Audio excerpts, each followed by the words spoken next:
California, the beginning of our nation's journey through this World Cup, which happens to be hosted, of course, in North America.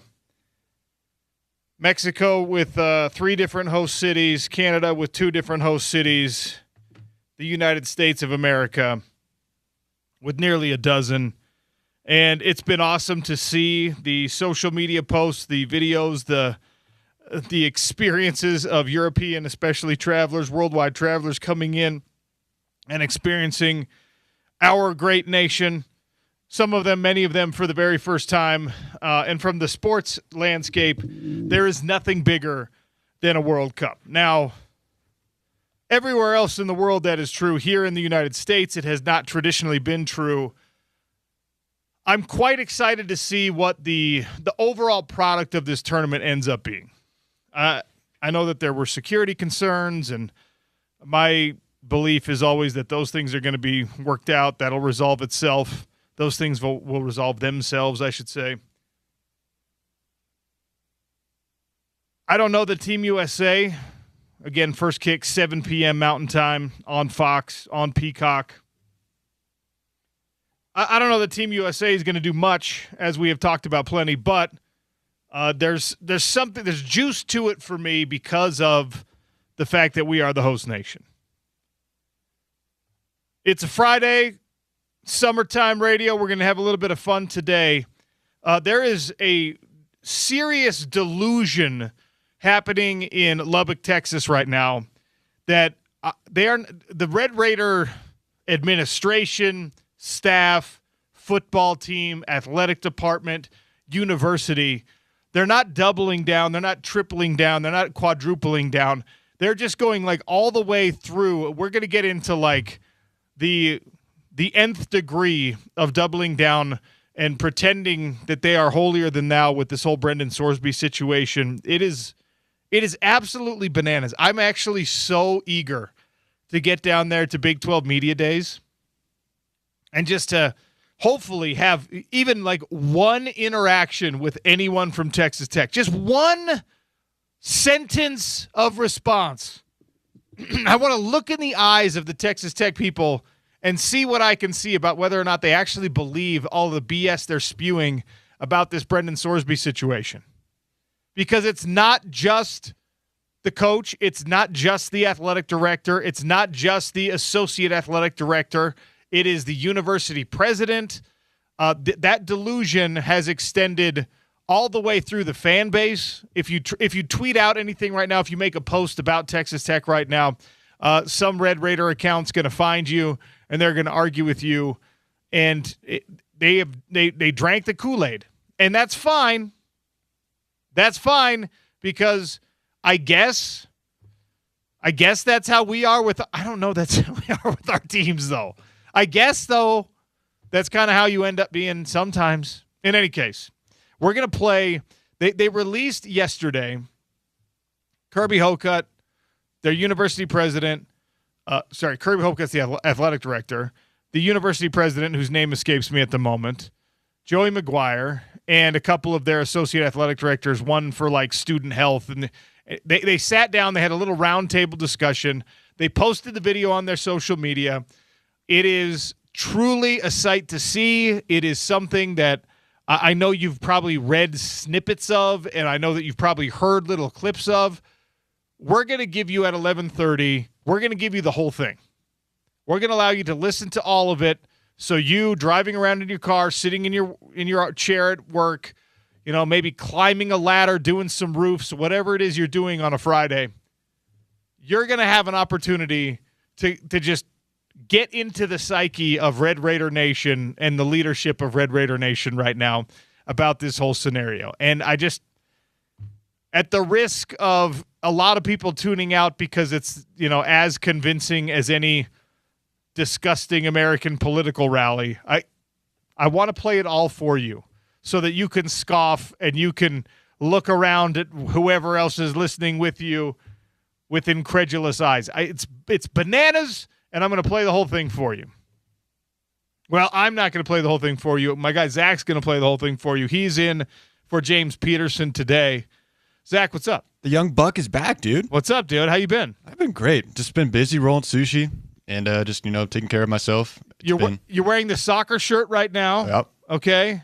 So, do you have a horse in this World Cup race? We're all qualifier. We're all hoping Team USA goes a long way. We all know realistically what the chances of winning a World Cup is for this U.S. men's national team. So, is there a team out there that has your interest or your allegiance? I'm always been a big Spain guy. I do like Real Madrid club. Is that your Real Madrid shirt right now? That's what I'm wearing right now. So that's convenient in this World Cup that you're a Spain guy because they're a hot pick for a lot of the folks out there. Yeah, I mean, I've seen like France, I've seen Brazil, I've seen Portugal. I would love to see Portugal win one and Ronaldo gets his World Cup. And it's kind of like the one last dance in a way, because Ronaldo's never won a World Cup, has he? I don't think he has. I think he's won the Ballon d'Or, the Player of the Year, many times. He's won championships, I think, in every league that he's been in. But let's see here. Cristiano Ronaldo, he's 41 years old. Yeah, this is definitely the last dance. This is 100% his last dance. He's won 35 total trophies, 5 UEFA Champions League totals, 2 UEFA Nations League titles, UEFA European Championship. He holds the record for most goals and assists in the Champions League, goals, assists in the European Championship, most international appearances, most men's international goals, and most men's international victories. He's the only player to have scored 100 goals with 4 different clubs and finish as top scorer in 4 different domestic leagues. 1,300 professional appearances, but no World Cup as of yet. That's what I thought. Yeah, that makes sense. Let's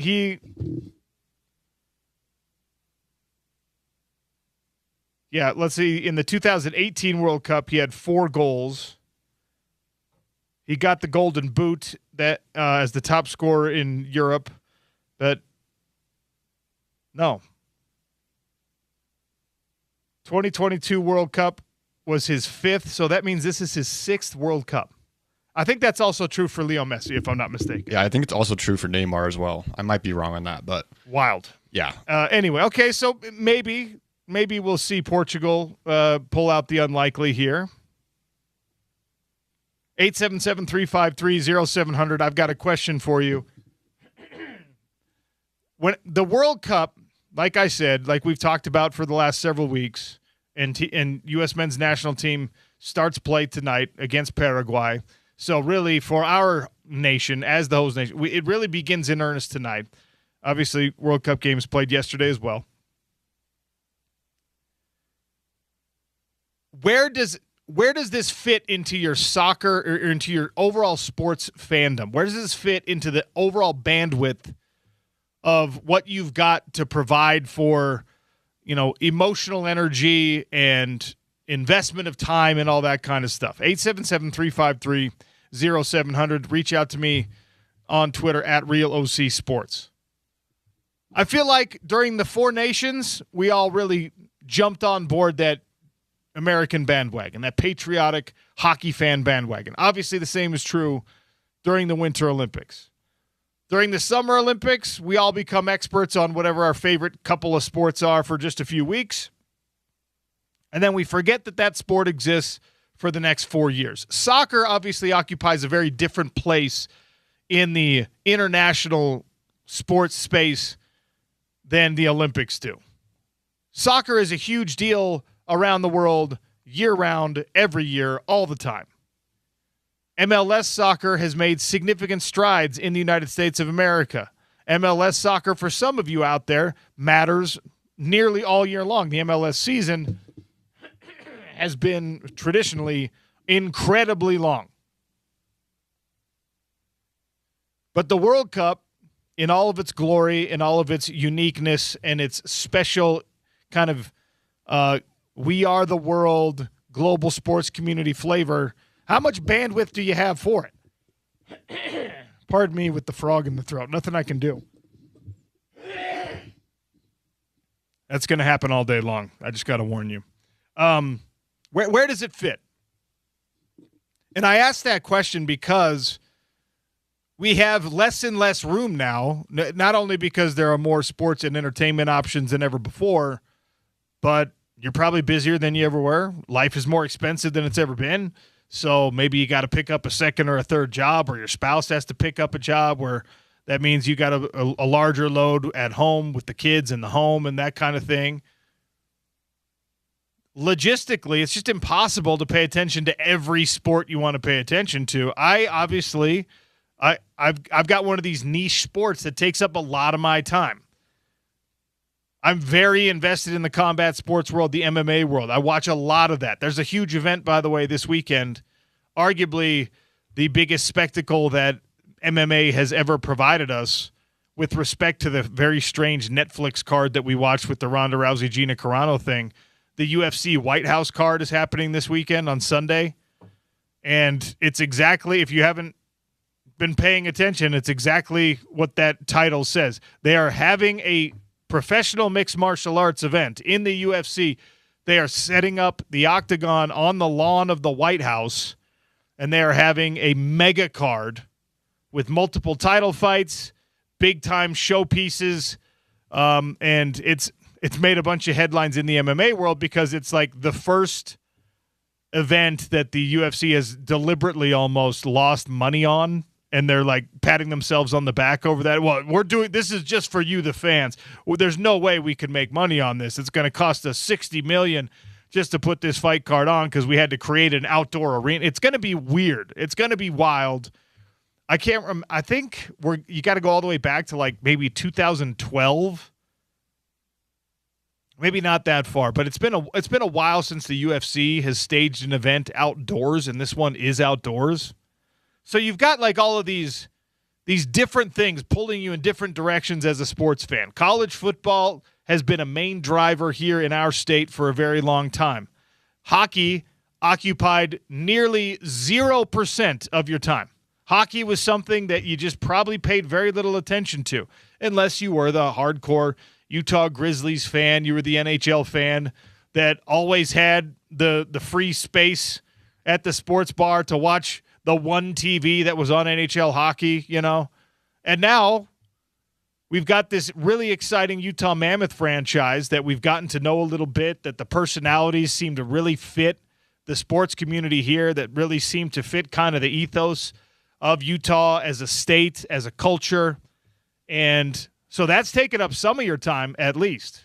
The Utah Jazz, you've had an excuse for the last 5 years or so to take up less of your time and less of your energy and less of your money being a Utah Jazz fan, because why? There's no return on your investment. The Jazz have sucked, and they've done it for 4 years in a row on purpose. Yeah.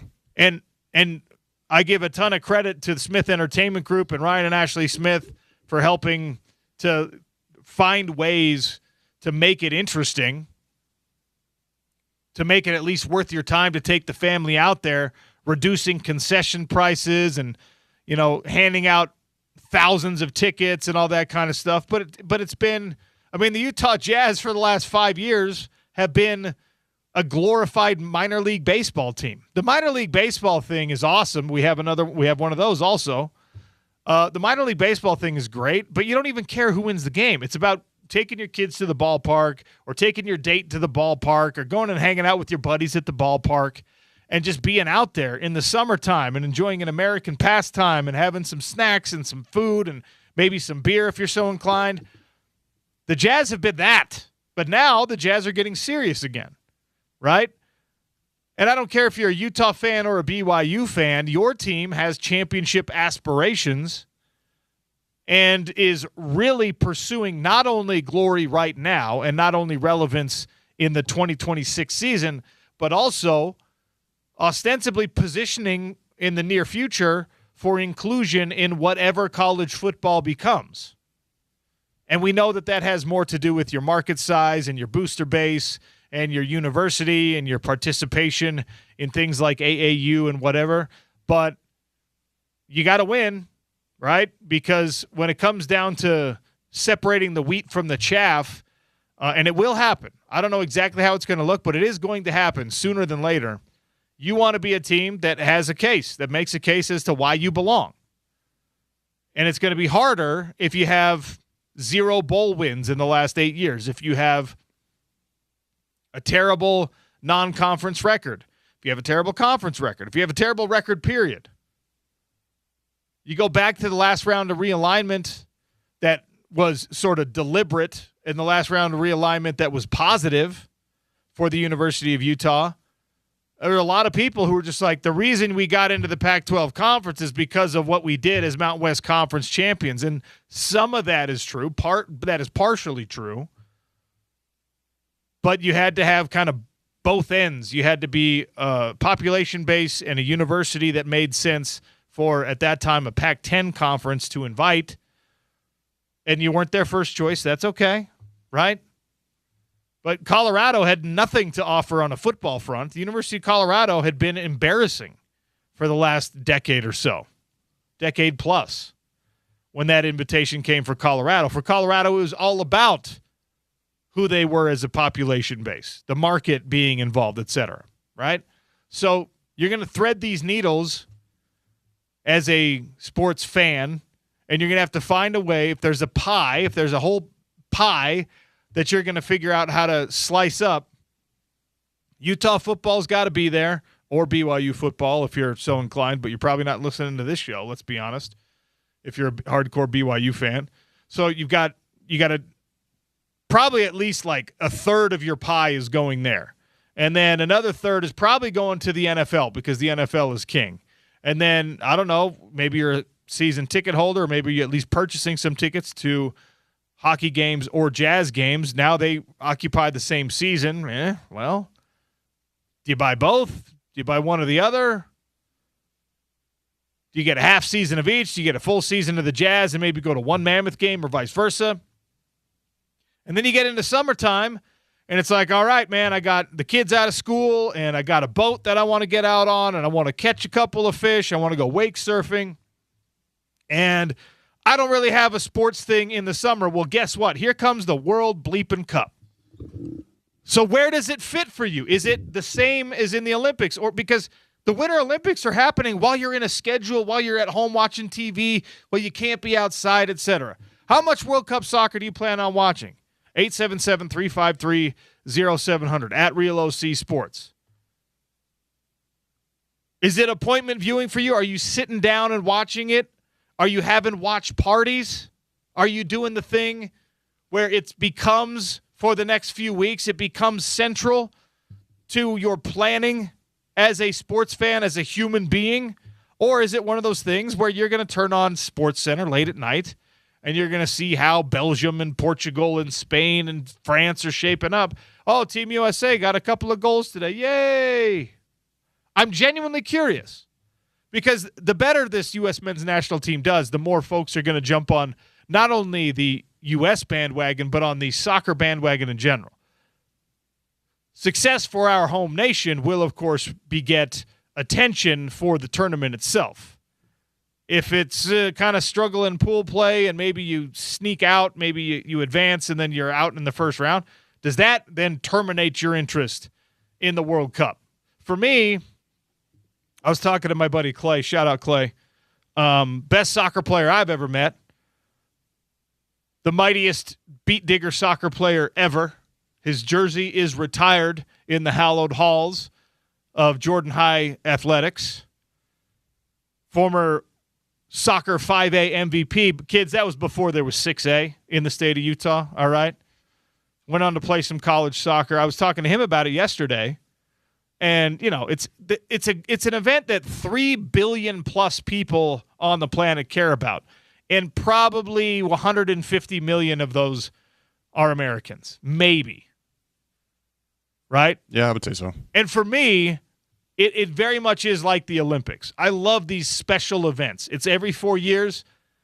I will forget about international soccer. I will not care about Champions League players, European League players.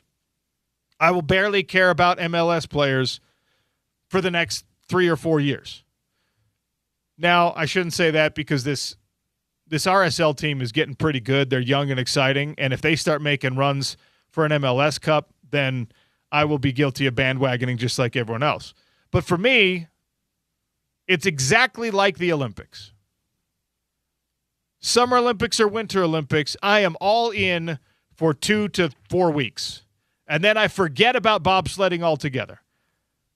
Downhill skiing matters zero to me for the next 4 years until we have another Olympics. That's how this soccer World Cup feels for me. I'm like, man, I check every single day on this show. How much money is it going to cost me to get into a World Cup game? Why am I looking at that? Am I actually planning on going to a World Cup game? Is it something I'm actually going to book a flight and a hotel room and deal with the logistical nightmare and get a babysitter and all that stuff to do? Probably not. But it becomes all-consuming for me as a sports guy because it is the sporting event on the planet. What about for you as a Jazz fan, Mammoth fan, Ute fan, Cougar fan, Talons fan, whatever you are?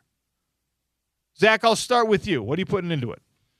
I'm probably going to watch my select games. Obviously, watch all of my Spain games and the U.S. games, and maybe some Brazil too. I would love seeing Brazil play as well. They play really good soccer as well, and obviously Carlo Ancelotti taking over Brazil is going to be a big deal because he was a tenured coach at Real Madrid, and then now taking over for Brazil. It's going to be interesting, and curiosity is going to kind of kill the cat basically for me. But I've been watching like Euros. I've been watching the Nations Cup last year and all that. So I've been watching soccer for like the last 3 or 4 summers now. So I'm excited. And then we got Women's World Cup next year, which is even better too. I mean, I think women's soccer is as entertaining, if not more entertaining than men's soccer, my opinion. Okay, interesting. Maybe hot take for Zach. Just because with the U.S. coach, it's not really European style play. Well, I'll also tell you why this is. I'm not disagreeing with you at all. Yeah, this is a very American thing, right? Why will there be plenty of folks who agree with you on women's soccer? Women's soccer is just as good, if not better, than men's soccer. Do you know why people here in the United States say that and think that? Because we're really good in women's soccer. Oh yeah. And did you just see the Brazil friendly? If we can win on the world stage, like if the U.S. men's national team were consistently relevant on an international stage, and if they won this World Cup or they won the next World Cup or they won the last World Cup or whatever, soccer takes a completely different place in American sports culture immediately. Yeah. Because just like with hockey winning the gold medal, right? Participation in youth hockey, not just here in Utah, our situation is a little bit unique because we got a professional team and the infrastructure is being built up rapidly, but just around the entire nation, participation in youth hockey after you beat Canada in a gold medal game suddenly skyrockets because we are winner-type fans. We are fair weather to that extent. And that's why, for us, women's soccer, we're just like, man, it's women's tennis also. A lot of people will tell you, why we love women's tennis in the United States of America, why we say it's absolutely comparable to men's tennis. Partially because the gap is smaller in those sports than in other sports from an attention revenue standpoint, but also because look at the stars of women's tennis. Over the course of history, plenty of them have been Americans.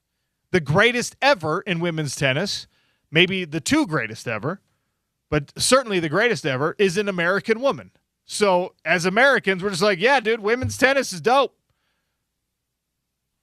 The U.S. women's national team in soccer is constantly a contender, is a favorite, is a World Cup winner. So we're like, yeah, man, women's soccer, because we can win at that, is awesome. If we get there with men's soccer, and I think that ship has sailed, I don't know how we play catch up at this point, but if we ever did get there, then suddenly, hey, man, soccer is actually a pretty cool sport because we want to win. There's a reason why the fan bases of Notre Dame football, Alabama football, Ohio State football, Oregon football, USC football, why they cross state lines, why they're almost nationwide, why they're loud, why they're vocal, why they're huge, while they're consistent for the most part, because those are the programs that have, over decades, won. There's a reason why Utah football exploded when it did with Ron McBride building it into a program that had to be respected at least in most years nationally. And then Urban Meyer took it to being the most exciting upstart program nationally. And then Kyle Whittingham took off and was just like, yeah, I'm going to take this thing over. And then, 3 years later, boom, Sugar Bowl year, number 2 team in the nation at the end of the year. There's a reason why the popularity of the team and the consistent sellouts and all that stuff was concurrent with the winning. There are plenty of schools that have like a very niche and tiny hardcore base of fans. The alumni that are, you could go to a Weber State game and there's going to be 1,000 people that are at every Weber State game. When Weber State was great, suddenly the whole stadium was full. All of us, to some extent, are fair weather. And that does affect how much we pay attention to this Men's World Cup. The Women's World Cup, Zach, to your point, the Women's World Cup will be watched as much or more in the United States. Worldwide, it's the Men's World Cup. We know that. In the United States, there's going to be a lot of people that tune in specifically because we want to watch the red, white, and blue win. And it's more likely on the women's side than it is on the men's side. But Yeah. keep the tweets coming. Keep the text coming, 877-353-0700. I just want to know, how into it are you this World Cup? Knowing where we stand as a nation, here in Salt Lake, here in the Utah area, a lot of people served missions in a foreign country, and you probably have some kind of like connection or allegiance to Argentina, to Brazil, to France, to whatever. Let me know, 877-353-0700. For me, it's the Olympics. I'm going to watch this. I'm going to be all in. I'm going to love it. I'm going to take in as much of it as I can. I'm going to have strong opinions about it. And then it's like cramming for a test in college. You get all the material, you cram it in, you study the night before, the next day you forget it. I shouldn't be that way as a sports guy, I'm sure, but I am. I'm not going to lie to you. Always love hearing from you on a Friday. Remember, we've got airing of grievances coming up in 2 hours. We're going to play the Texas Tech roundtable sound for you next. At noon, the doctors Dollywall are coming in. Stem cells, peptides, treatments that are starting to become popular for the average person. Where do they belong in sports? Are stem cells and peptides something you can even test for the way that you can test for steroids? They're performance enhancing. Is it something that you can find in a urinalysis? Like, is it changing the landscape of sport the way it's changing the landscape of cosmetics and weight loss? We'll talk about that. Carlos Mauricio Ramirez, brought to you by Beer Bar. He's play-by-play man on Apple TV. He does Spanish and English commentary. He's also an NFL and 49ers guy. We'll pick his brain about this World Cup in the 1 o'clock hour. Airing of grievances at 1:30. Zach's producing today. I'm Sean O'Connell. We're rolling on a Friday. It's ESPN 700 and 92.1 FM.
ESPN 792.1 FM.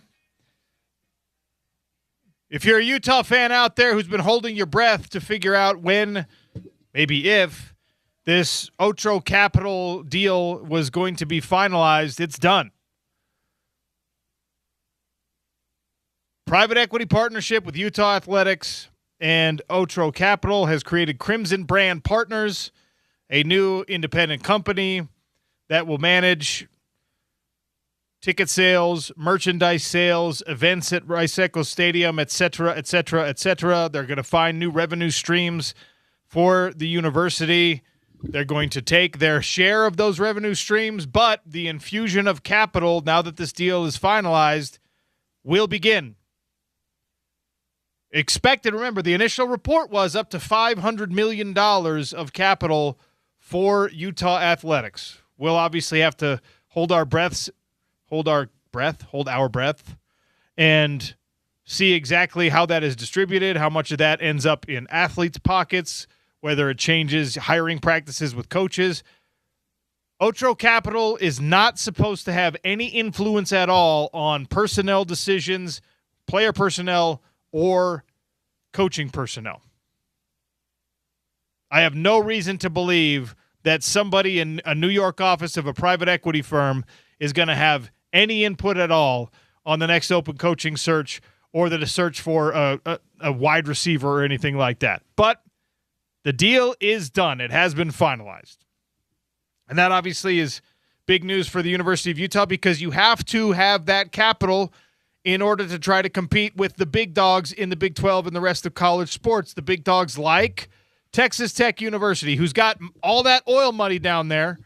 And instead of just going out and finding somebody else, they decided to pour their money, their time, their resources, and their reputation into Brendan Sorsby, the former Cincinnati quarterback who was initially deemed ineligible because of gambling. That, of course, is impermissible for college athletes. You can't bet on college sports. You especially can't bet on college sports for teams that you are a member of. He did that while he was at Indiana. We don't know if he did that at Cincinnati. Cincinnati should have suspended him last year. They didn't. They're not without blame in this situation. Texas Tech has not dug their heels in. They are now like hip deep. They've dug that far in, and they continue to pull out the shovels and dig more. Yesterday, they released a video from the athletic department, their university president, their athletic director, their head coach, a couple of associate athletic directors.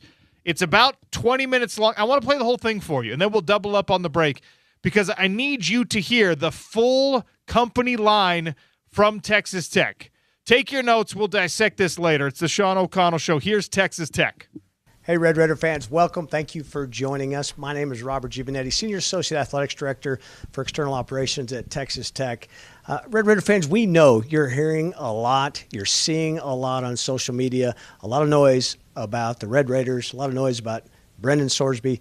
So we thought, what better way to address these things than to come to you with the people that have the answers, people here at Texas Tech that know the true story, know what's happening, and can clear up some of the points that maybe have been garbled in all of the social media news over the last few days. So I'm joined here by Kirby Hokut, our athletics director, head coach Joey McGuire, our president Lawrence Skuvanek, and then our senior associate athletics director for student athlete health and well-being, Grant Stovall.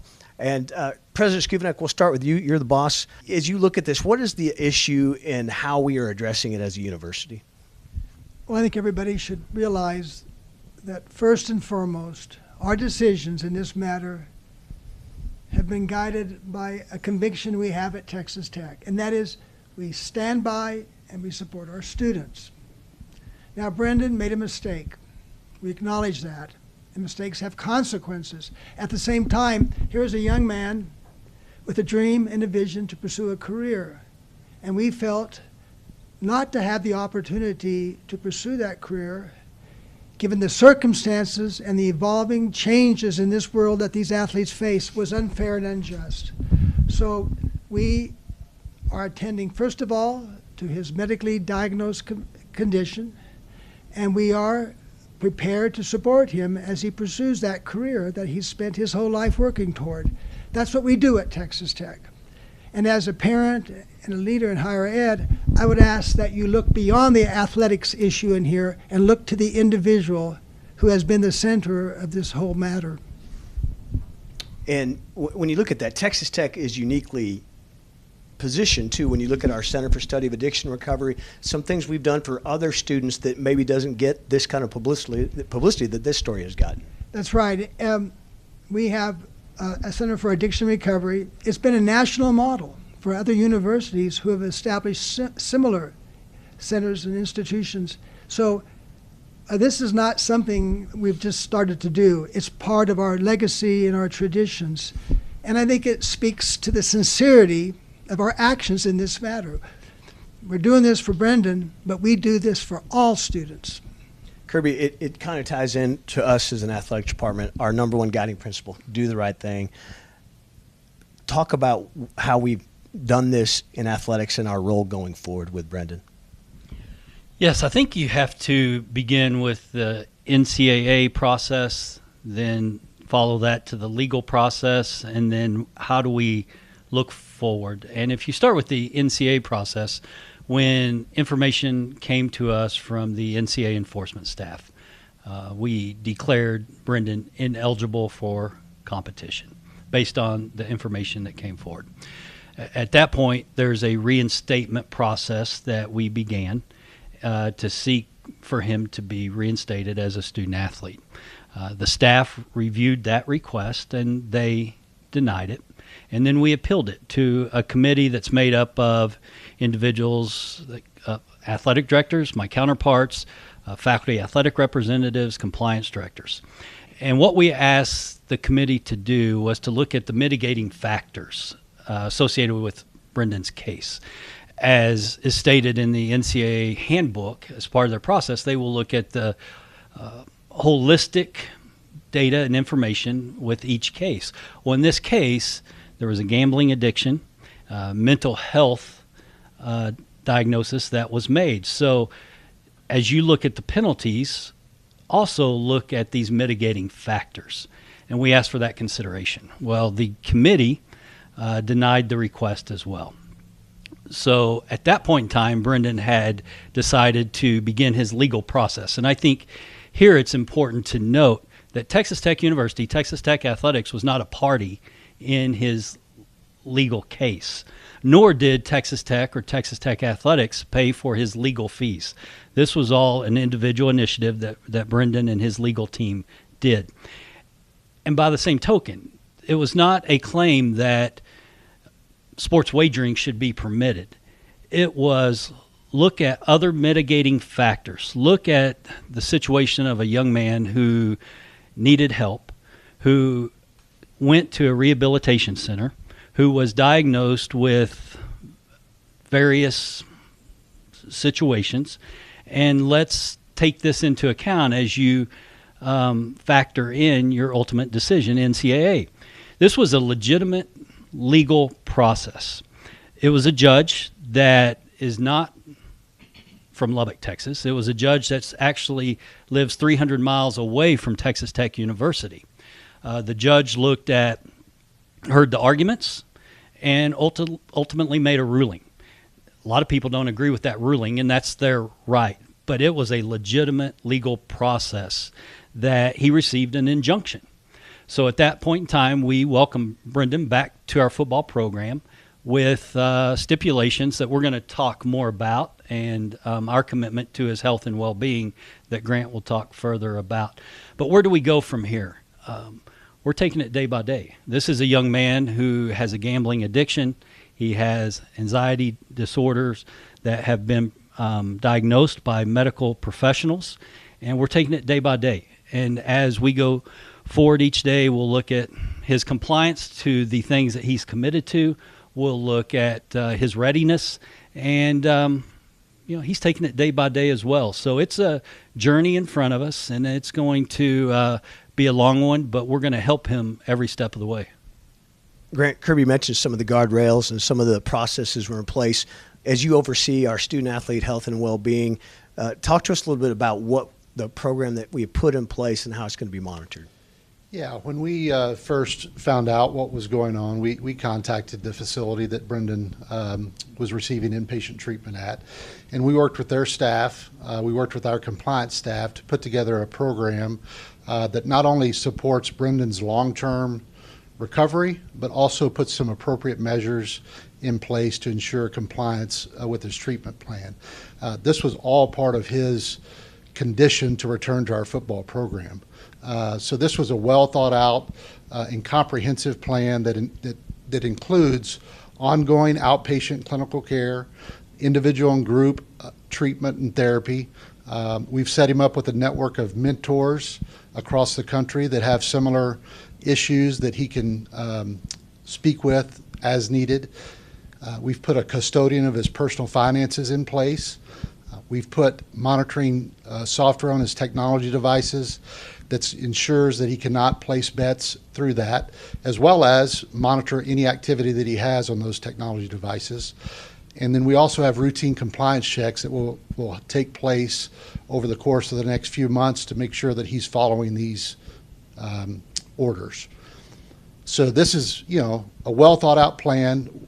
Brendan's in a lifelong recovery process.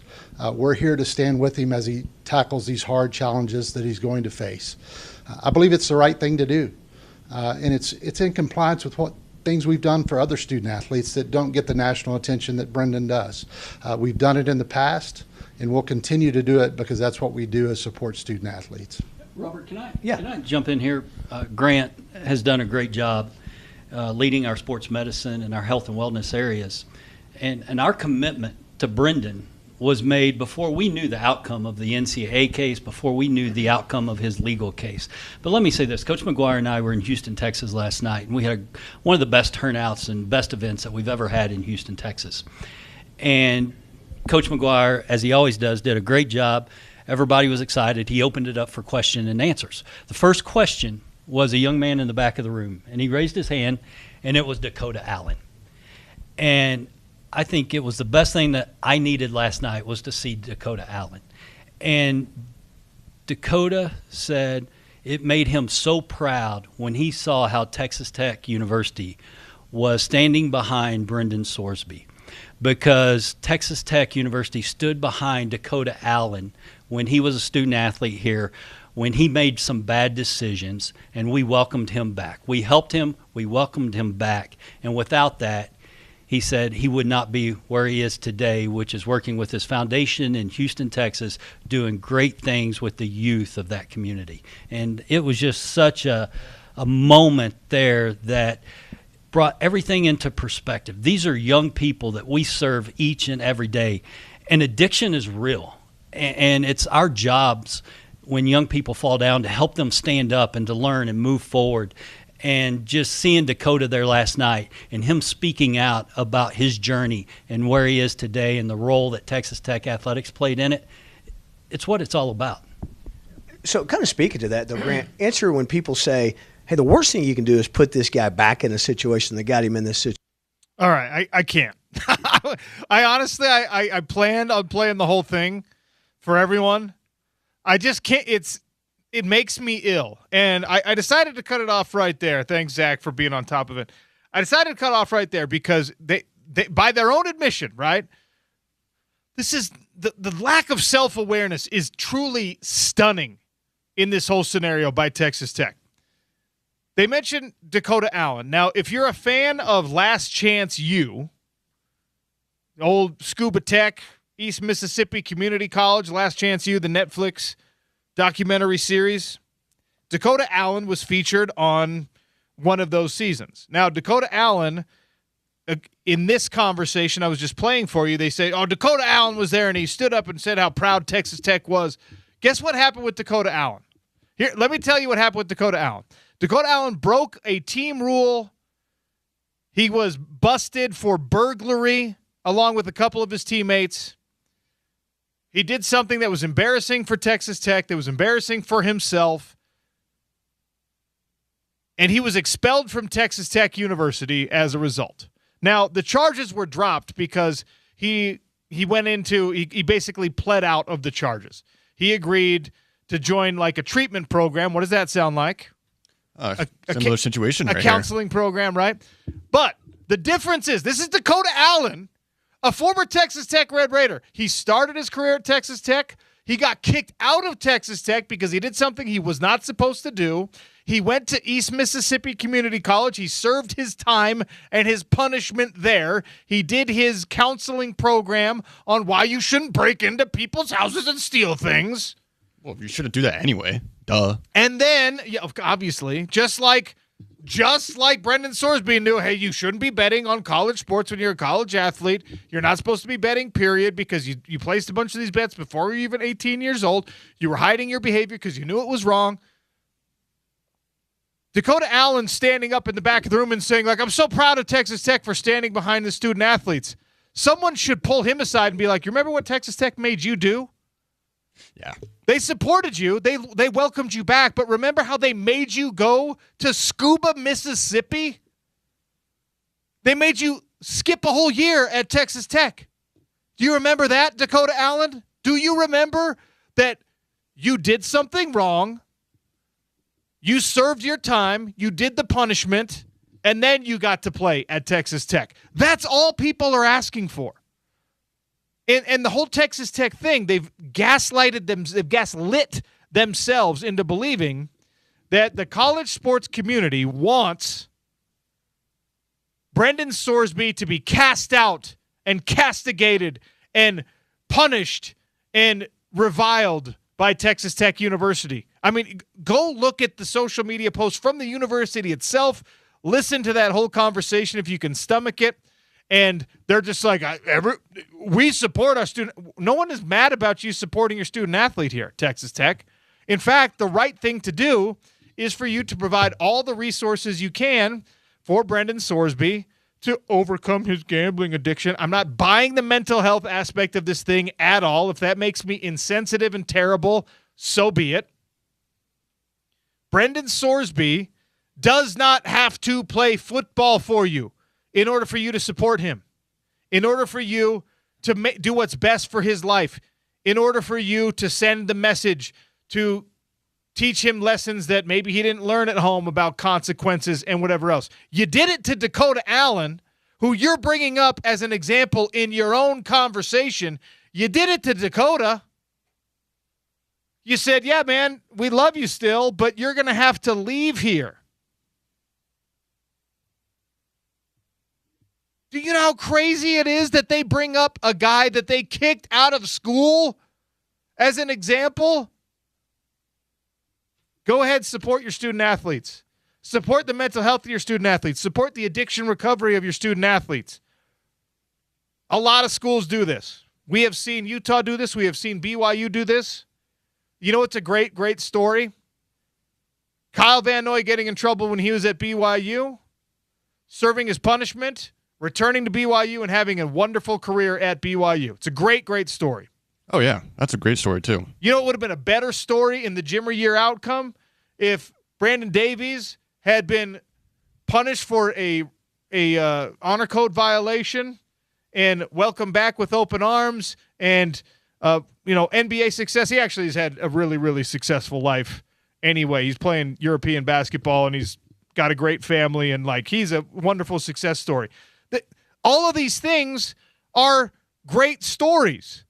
It's not, we're not asking Texas Tech, we're not asking anyone to just be like, hey, man, it's got to be perfect all the time. You want the redemption story. I want to see the story about the guy who broke a rule, who did something he wasn't supposed to do, who was held accountable for that, and instead of just falling by the wayside and giving up on their dream of athletics or whatever, they find a way. Brendan Sorsby would be a phenomenal story for the NFL supplemental draft. Or my advice to him would be, don't go in the supplemental draft. Go play in the UFL or whatever for this offseason, and then go into the regular NFL draft next year. I promise you, if you're good enough, you're talented enough, and he is, go to the combine next year, ball out there, and the NFL is going to go, are you done with this whole gambling thing? That's what all his interview questions are going to be about. Oh, yeah. He's going to convince people, yeah, I'm done with it. And guess what? They're going to draft him in the first round of the regular NFL draft, and he's going to get the $25 million signing bonus. Texas Tech, you could support him through all of this. You don't have to let him play as the student who broke the rules. Universities, Utah, BYU, even Colorado, Arizona State, they all make difficult decisions when important players, meaningful players, make mistakes. They're like, dang it, you know what? We gotta let you go, man. Or we gotta suspend you. We gotta expel you. We gotta do whatever. And it doesn't mean you're not supporting the student athlete. You can bring them back, as many have done. As Dakota Allen was the right example, you make a guy serve his time and then you bring him back. That's all we're asking for, Texas Tech. And the fact that an entire city full of people, entire university of leaders and of participants in this whole debacle, they don't realize that they're acting contrary to their own mission statements and their own words when they don't have to say anything at all. That's another thing here, Zach. Why are the attorneys for Texas Tech, why are the board of directors for Texas Tech, the chancellors, whatever they call them down there, why is the Matador Club not saying, hey, everyone just shut up about it? The judge already made his decision. He's going to play. Let's just sit down and let's just shut up about it. And everyone can complain, and the guy in Salt Lake City can yell into his microphone and just blow hot air, and nothing is going to change, because that's the truth. Nothing is going to change. I can yell about this every day until the season starts. Nothing is going to change, right? Just let it blow over. Instead, Texas Tech is like, no, we're going to tell everyone exactly how we feel about this over and over and over and over again. Yeah, and I think it's also because, the outcome of the ruling is, making a lot of people mad, especially ADs, coaches, players. Everybody's mad. I get it. But you're making it too much, basically. You're bringing too much attention to it, whereas you just need to let it blow over. I mean, it is, but the PR here is the worst it could possibly be. Oh, yeah. You're forcing Joey McGuire, who's a respected coach, to sit down and lie. Yeah. He doesn't believe any of the stuff he's saying. Kirby Hocutt, you don't believe any of the stuff you're saying. You are treating the rest of us like we are idiots. And some of us are. I'm guilty of being an idiot sometimes. Same. But give me a break. The only reason we're doing this is because he has a diagnosed mental disorder. Really, does he? Really? Did he get diagnosed with a mental disorder, an anxiety disorder, because it was convenient for this? Because it was a PR move by him and his team for this? Is he a gambling addict because he decided to step forward and get help, or did he decide to step forward and get help because his lawyers correctly anticipated that our BS system was going to allow him to cry wolf about a mental health issue and get himself eligible to play? Under no circumstance has anyone ever previously been able to get by on a serious mistake by saying it's better for my mental health if you let me play a sport. Sports are a privilege. They are an option. They are not a necessity. Not in Brendan Sorsby's life, not in my life, not in your life, not in anybody's life. It is a privilege to be a student athlete. It is a privilege to get to play a sport, period. It's not something that you need, or else you're going to suffer. Knock it off. Yeah. I cannot stand this because, and we've talked about this for weeks. We just had mental health awareness. We had the Huntsman Foundation's mental health people in. And the crying wolf thing, that's everyone who has a worry about anything saying I have a serious anxiety disorder, anyone who's ever shed a tear because they were sad saying that they're in deep depression, you're crying wolf and you're delegitimizing the serious mental health problems of people who actually have them. Brendan Sorsby, you made a mistake, man. And everyone else in college football, when they make similar mistakes, has to serve a penalty. Even Texas Tech, when Dakota Allen made a serious mistake, kicked him out of school, said go to one-year community college, get yourself right, come on back. Texas Tech, if you want to support Brendan Sorsby the right way, not looking out for your own self-interest, that's what you do. You tell him, you can't play for us this year, man, but we want you to go play in the UFL or whatever, and we'll support you as you make your NFL journey next. Especially with like the history that they've had in the past too, like you just mentioned. Like they know how to handle the situation, and they're not handling it correctly at all. So I apologize. I know I promised I would play all 20-something minutes of that for you, but I couldn't stomach it anymore because baffled. It's 5 grown men who are leaders at a university, who are, by all accounts, intelligent and respectable individuals, just throwing that out the window to support this one weird cause. Hate it. All right, we got to double up here. We're going to completely shift gears when we come back. A couple of doctors I know, they're in the stem cell and peptide space. Now, stem cells and peptides have taken over kind of the personal health world. You want to lose weight, there's a peptide for it. You have an injury that you can't repair, there's a stem cell treatment for it. But what application does this have in athletics, short-term and long-term? If these peptides are helping you build lean muscle and lose weight, and they're performance-enhancing in that way, is it something that the NCAA is going to be testing for? We got to get into all of it with the doctors Dhaliwal that are coming in. It's the Sean O'Connell Show on ESPN 700, 92.1 FM.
Oh, welcome to hour number 2 of the Sean O'Connell Show. All right, you've heard me at various times questioning, ranting, raving about things like performance enhancement in sports. You've heard me talk about recovery, injury recovery, the CTE question that exists, of course, with my two favorite things, football and combat sports. We're going to get into all of that, time permitting. And you don't have to listen to me talk about it by myself because I am not a doctor. So I brought in not one, but two. Ajit and Ravneet Dhaliwal, the doctor's Dhaliwal, coming in. And specifically, we're going to be talking about something that has taken over kind of the personal health space, but I think has some serious sport application, stem cells and peptides. And the doctor's Dhaliwal are experts in both. First of all, welcome to the show. Good to see you. Thank you for having us. Thank you. Okay, so I want to jump right into this because we got about 20 minutes to try to cover a lot of different things. My first question is, everybody we know, especially in kind of like my age demographic right now, is exploring like peptides. It helps build muscle. There's weight loss applications. There's cosmetic applications, whatever. And previously, those goals were achieved with things like testosterone replacement. They were achieved with anabolic steroids, et cetera, especially for athletes. And now the peptides are filling up this space. Are they performance-enhancing drugs, for lack of a better term? Dr. Ravneet, I'm going to ask you first. I know that it's considered a performance-enhancing drug, but it's basically helping your body preserve your muscle mass, but also targeting increasing metabolism, kind of targeting more difficult points like adipose tissue in the belly.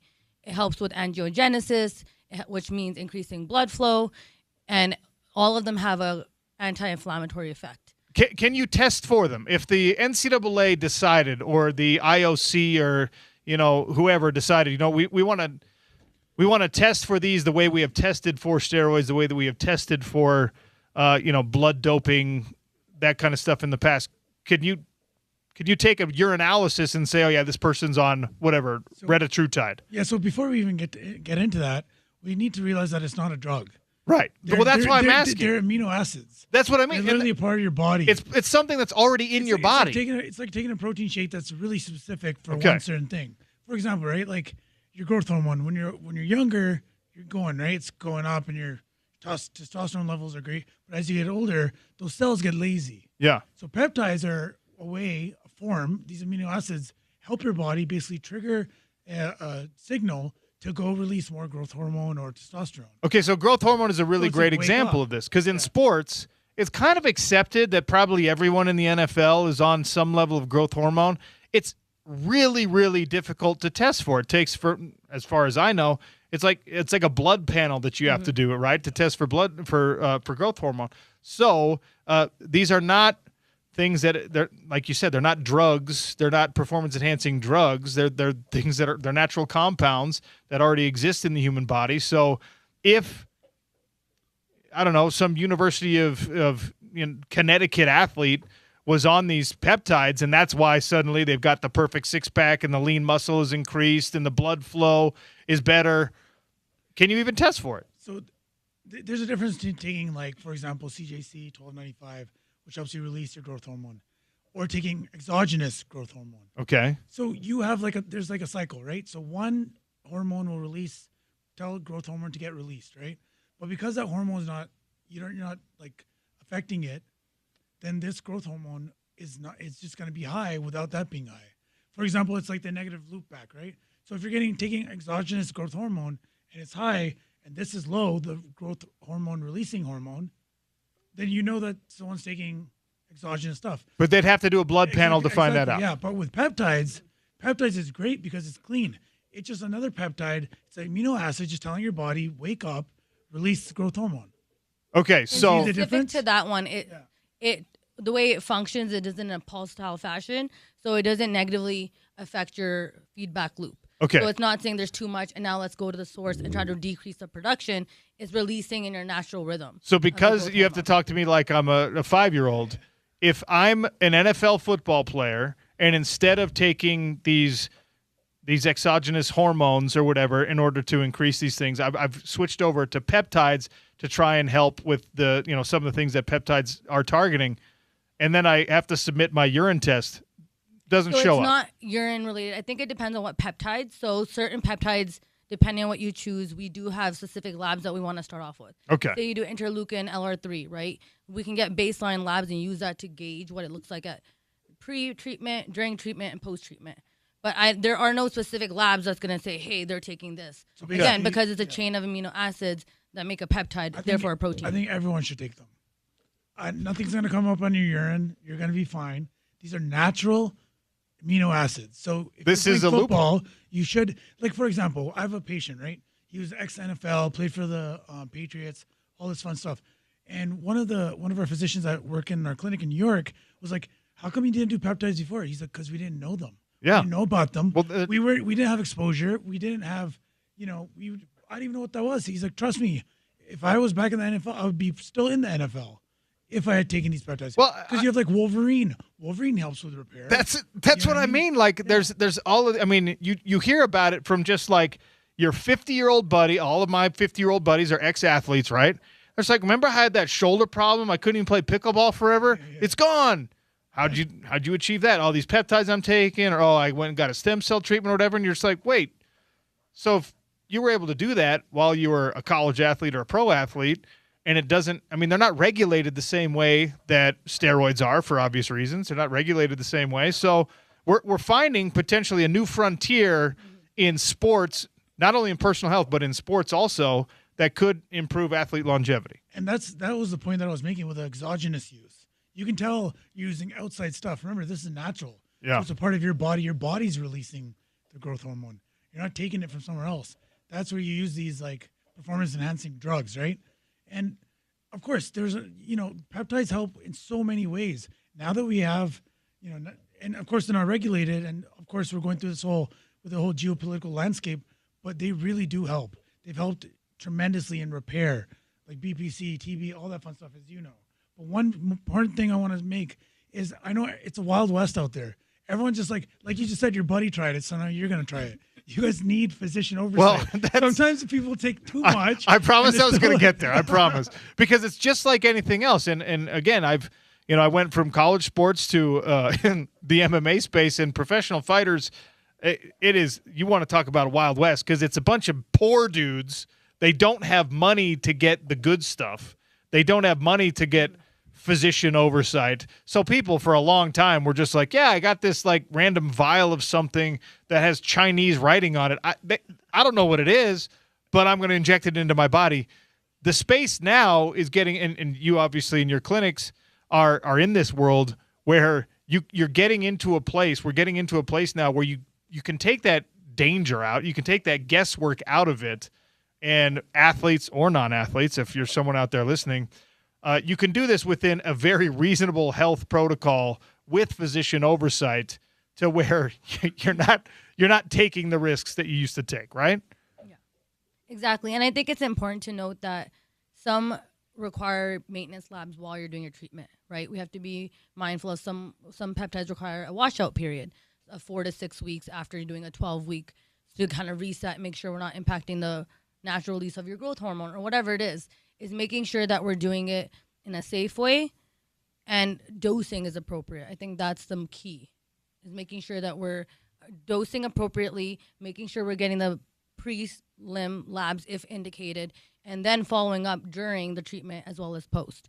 And I think that's very important to recognize, especially when we could be getting things from anywhere, is how do we do this safely? Because there is limited long-term data regarding peptides, because it is an evolving medicine. There's a craze, and we're here for it because it is great. There's a lot of excitement around it because it's like a new form of medicine that we're not needing to take all these other medications to get us where we want to be. But just recognizing that, again, that some of them are FDA approved and some are not. Some we are lacking long-term data. That's why it's important to make sure that we're like following up very closely and making sure we're monitoring for side effects. Most of them are pretty safe and have a good safety profile, but some have a little bit more monitoring required.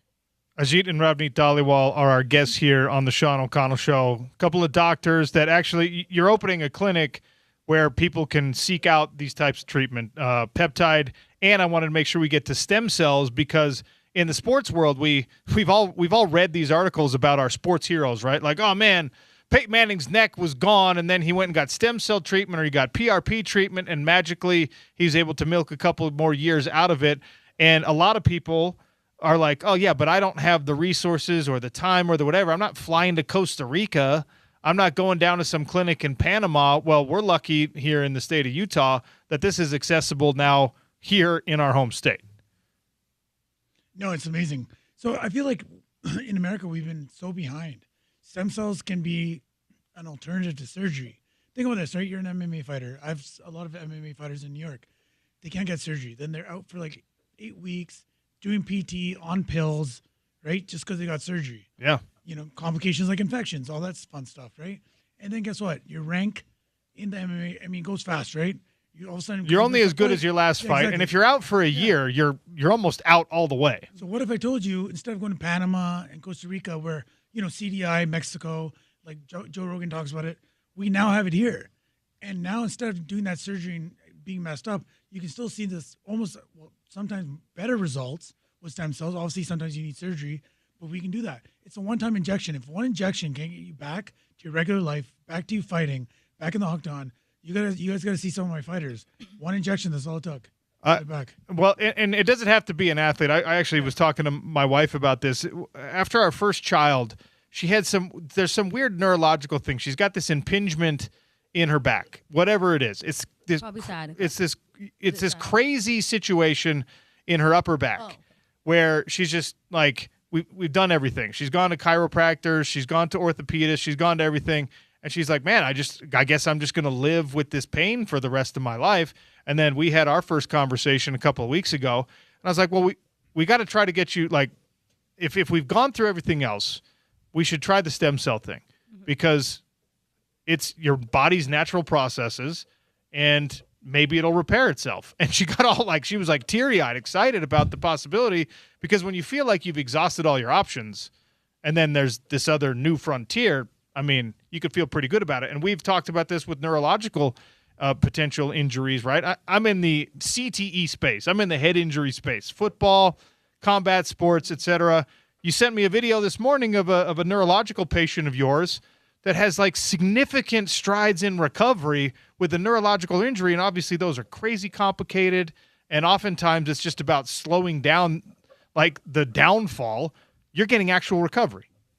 Yeah, and I'll let our chief medical officer talk more about this, but think about this. Neurological diseases, you're basically trying to slow down the progression of it.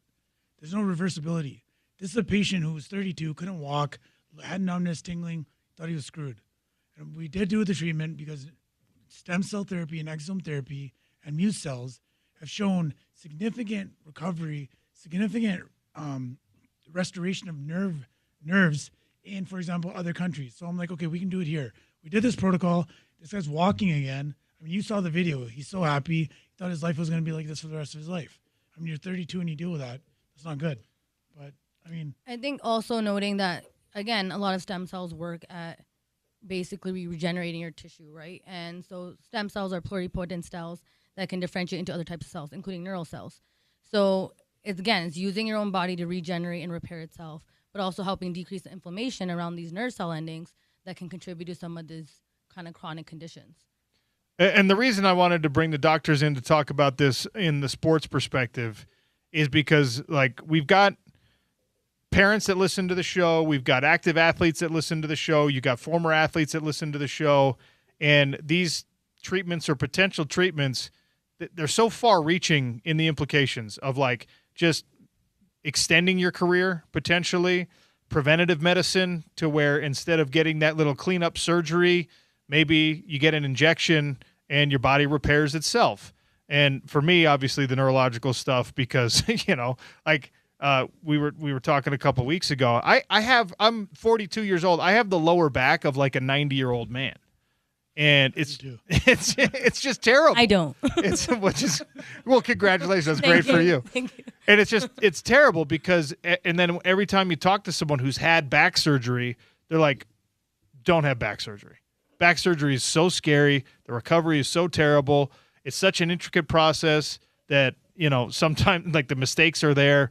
Just don't have back surgery. And it's like, okay, so I'm just supposed to be stiff and inflexible and mad for the rest of my life. Well, maybe this is a solution.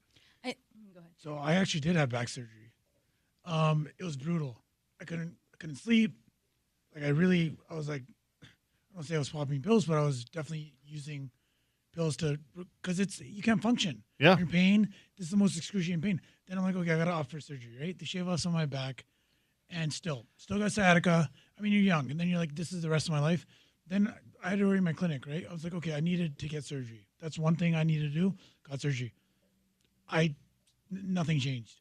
Then I'm like, okay, I'll stay at the stem cell clinic. Let's wait it out. I did the PT. I did everything. Nothing. Just like my elbow. I waited, and then I'm like, okay, I'm just going to do stem cells. Because, again, we're not just, like, going to just do it. It's not like taking, like, a multivitamin. There's a process behind it, how we do it. Finally got the injection, and you see me now, right? So, okay. It's also important to recognize that not everybody will be a candidate for stem cell therapy. Right. Right? The disease might be too far progressed, or it might be that you need surgery, and we're not going to be able to help. Stem cells can be helpful post-surgery for helping decrease inflammation post-op and also kind of help with regeneration of tissue. But there are people who will not be a candidate, and maybe surgery is the only option. So we have no problem saying, hey, I don't think we can really help you to prevent this. We did have treatment. one guy, we had one guy who had a spinal cord injury, significant spinal cord injury. And I want you to look at the testimony after. The guy literally it was brutal. Now just with one infusion, he's back to regaining his functionality and everything. That's pretty cool. Well, we're the home of the Utes, right? And a lot of people listening will remember just a couple of seasons ago, two of the most important players on the team were coming off of reconstructive knee surgeries. And the promise was, he's going to be back. He's going to be healthy. We'll see him for game 1, right? And then game 4, still not back. Game 6, still not back. Game 8, still not back. And I'm not saying that stem cells or peptides or a combination of both in conjunction with their surgeries would definitively have changed that. But in the high-stakes world of athletics now, where these are both players that are now, as college athletes, highly compensated, potentially it could have saved a half season or a whole season or at least part of the season for these individuals. It feels like as long as we're in this new frontier, it should be part of recovery protocols for serious athletes. And I think it's important to recognize that stem cells can take about 3 to 6 months to really take effect. So when these athletes are starting to notice some kind of discomfort, pain, not as the range of motion is decreased, it's important to reach out and try to look into stem cell therapy earlier so that they don't lose time in their athletic life. You know what I mean? Let's say I've blown out my knee, right?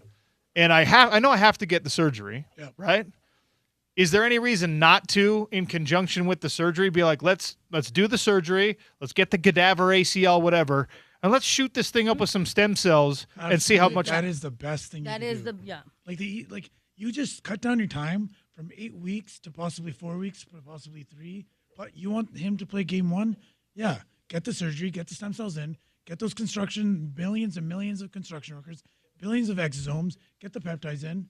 Let's see you recover. Look, we don't have time to cover all of it today, but the reason I wanted to bring you on is to talk about the sports application for this. And look, if you're just somebody out there who's at the end of your rope, you're like, I can't lose the weight.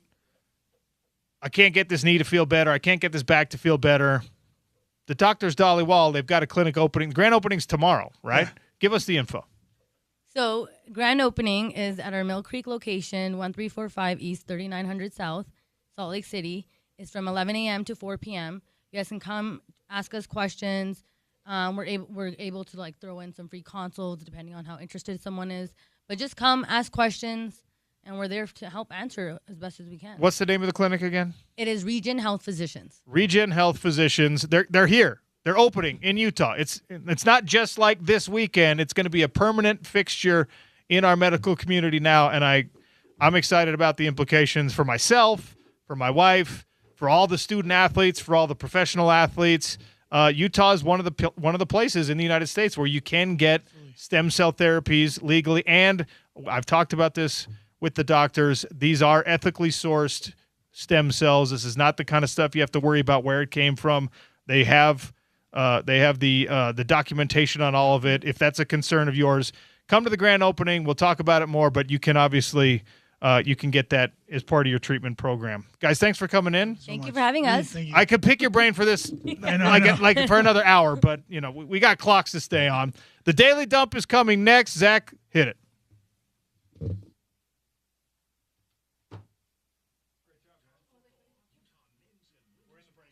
I feel like the other time was better, but We had an hour. yeah.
We're back in a minute.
All right.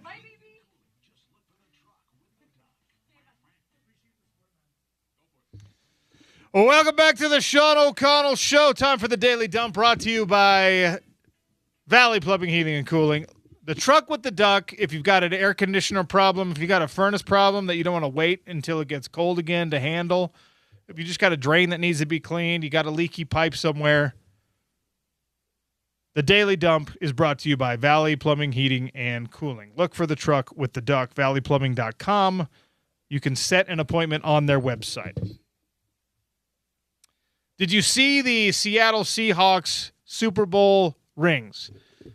I just peeked at it this morning. I kind of hate it because obviously as a San Francisco 49ers fan, I don't want them to have Super Bowl rings. But one thing that I'm a big fan of is the just completely audacious, ostentatious, ridiculous designs that now go into championship rings. There's multiple pieces for most now, right? There's like NBA championship rings, you flip the top off and it's got like a hidden compartment in there. So what the Seahawks did, and I don't know, maybe I missed the last championship team that did this, but they've got this little Transformers action thing where you push a button and the sides of the ring pop out to look like Lumen Field. Which is so cool. It's actually pretty awesome. It's pretty awesome. I think the Dodgers have kind of a similar one where you can take the top off as well. I think they had that implicated into their championship wings. Which, I mean, these things are just, you can't wear them. It's so funny because when you look back at the growth of championship rings, you go back to like the 70s, 80s, and it's like a high school class ring or a college class ring. It's something you can wear. And they're cool, and they're glorious, whatever. Now, these rings are the size of watches. Yeah. So you can't actually wear them, but that's not what it's about. It's about having the championship ring, and they're dope. They're really cool. And as much as I would like to say that the Seattle Seahawks screwed their design up, they didn't. They did a great job with it. And that bothers me. What is the worst championship ring, worst design you've ever seen in your lifetime? That's a good question. I don't really recall one that I thought was bad. Is there one that sticks out for you? Worst Super Bowl ring design? Let's look at that. See if we can find anything. The Ravens apparently are trashed. The first one or the second one? The Super Bowl 35 ring. Oh yeah, that one was a little iffy. There's a YouTube ranking all 59 from best to worst. We might have to watch that another day. The guys displaying their rings. It's like, I mean, these people all have large hands. They're NFL football players, yeah. Right? And the ring itself goes from, the root of your finger beyond the first knuckle. It's like you can't even bend your finger wearing this thing. Reminds me of the time I had stitches in my finger in August and I couldn't bend my finger. Well, you can't bend your finger. That's super annoying. Yeah. I guess not being able to bend your finger because you're wearing a Super Bowl ring on it is the best reason to not be able to bend your finger. I agree with you on that. Pretty great. This one is actually, I can't believe this flew under the radar this week, but I guess there's a lot of things going on as we get ready for not only World Cup action tonight, NBA Finals tomorrow, NHL Finals on Sunday, those series continuing. At the NCAA track championships, an Auburn sprinter set not a collegiate record, not an arena record, not an event record, set a world record. Jacoby Tharp of Auburn set the world record in a preliminary race, not even in a championship race, a preliminary race in the 110-meter hurdles. He ran it in 12.75 seconds for the 110-meter hurdles. The previous world record was 12.8 flat. He beat it by 0.05 of a second. As a collegiate athlete, Jacoby Tharp, with the fastest 110-meter hurdle ever run in the history of the world in Eugene, Oregon at the Track and Field Championships. This is bananas to be in college running a world record time, setting a world record of any kind when you are not quite in your athletic prime. Now, I'll be honest. I don't know exactly what in the hurdles and in sprinting events what is considered your prime age, but we know in every other sport it's like, mid to late 20s, maybe even early 30s, depending on the sport. This is a 19-year-old running that fast, setting a world record. And not even for the actual win, not even for the actual event championship. Bananas. Yeah, especially in prelims, that's something. If it was like you're still in the big stage, obviously, but it's still prelims. Like, it's still crazy. Well, the other thing about it, if you watch the race that's so fascinating, is how he's like excited, happy, feeling a little, he's feeling himself. He's probably a little bit cocky about it because you would be as the fastest ever, but also the surprise that comes with it because there's no way he thinks he's running a world record time as he's going. Yeah, exactly. He's like, he's almost incredulous. He's freaking out because he just ran a world record time. It's amazing. Congratulations to Jacoby Tharp.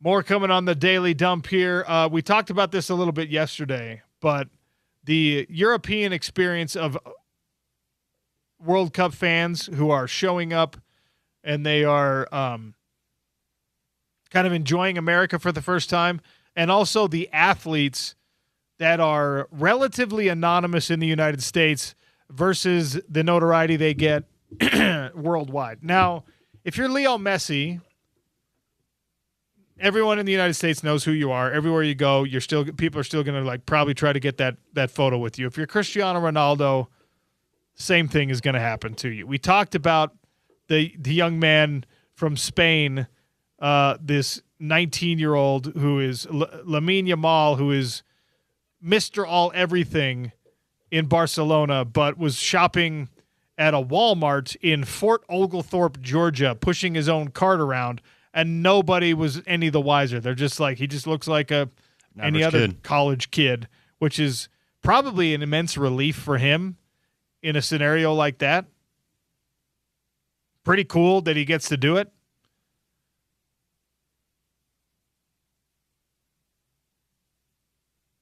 There's a rumor out there that Ben Stiller, while he is enjoying these New York Knicks games and while he's enjoying this run that the New York Knicks are making, potentially all the way to an NBA championship, there's a rumor out there that he is also filming a secret documentary during the process.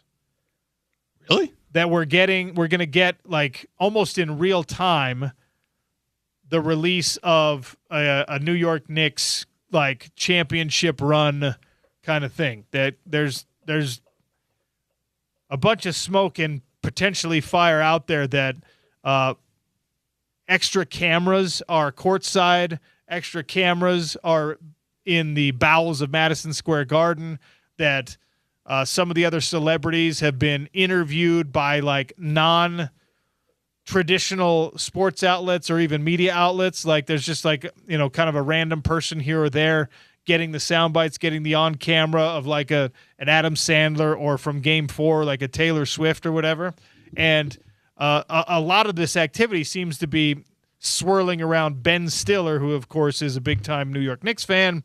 And the conclusion that people have come to is that Ben Stiller is actually filming, concurrent with the experience, he's filming a documentary about this Knicks team that will be released shortly after the finals, presumably even quicker if they win it.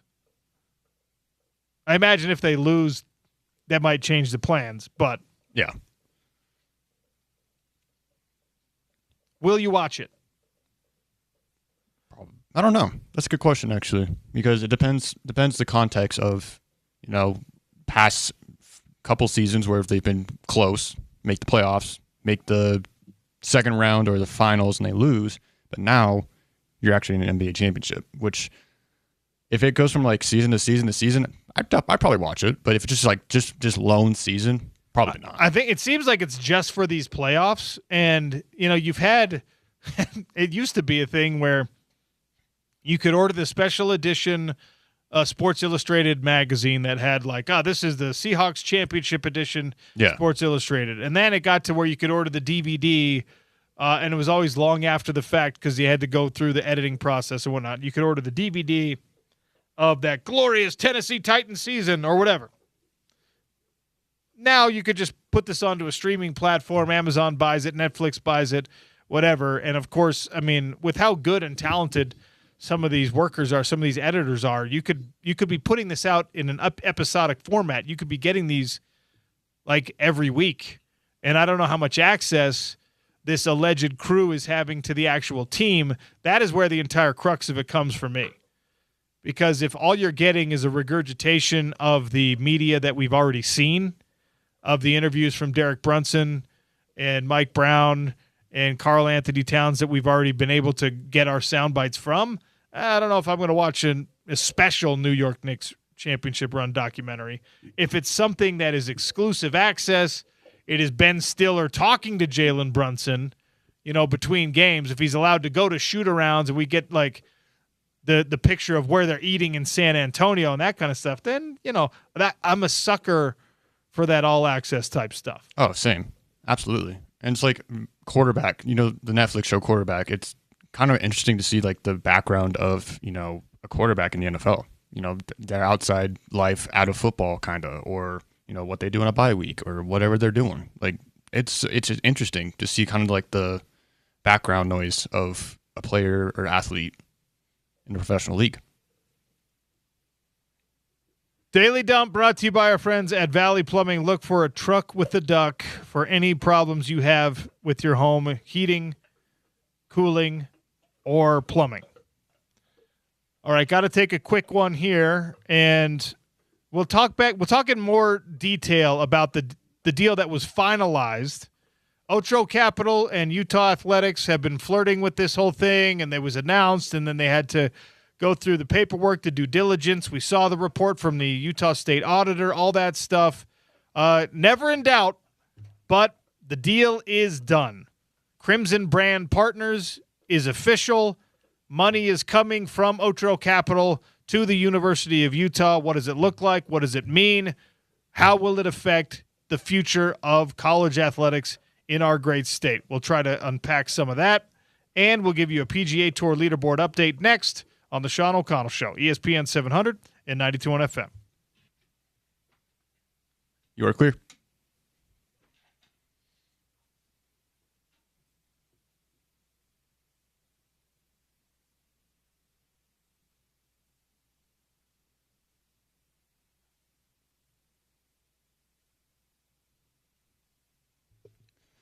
An Oklahoma Attorney General just sent a formal letter to the Big 12 urging the conference to sanction Texas Tech over Brandon Swordsby.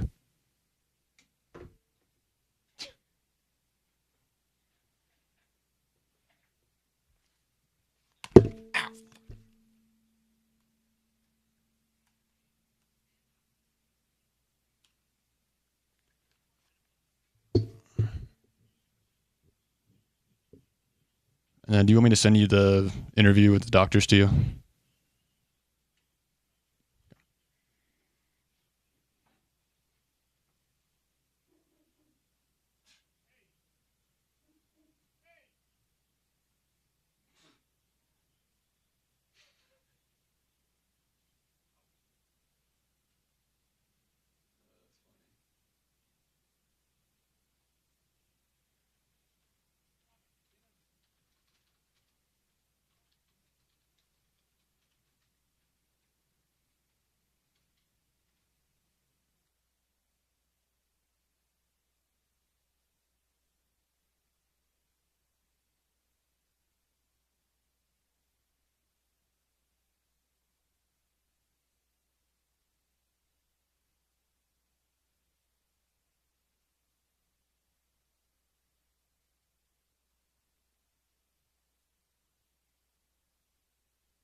All right, Zach, I hope you're ready with your leaderboard from the Canadian Open.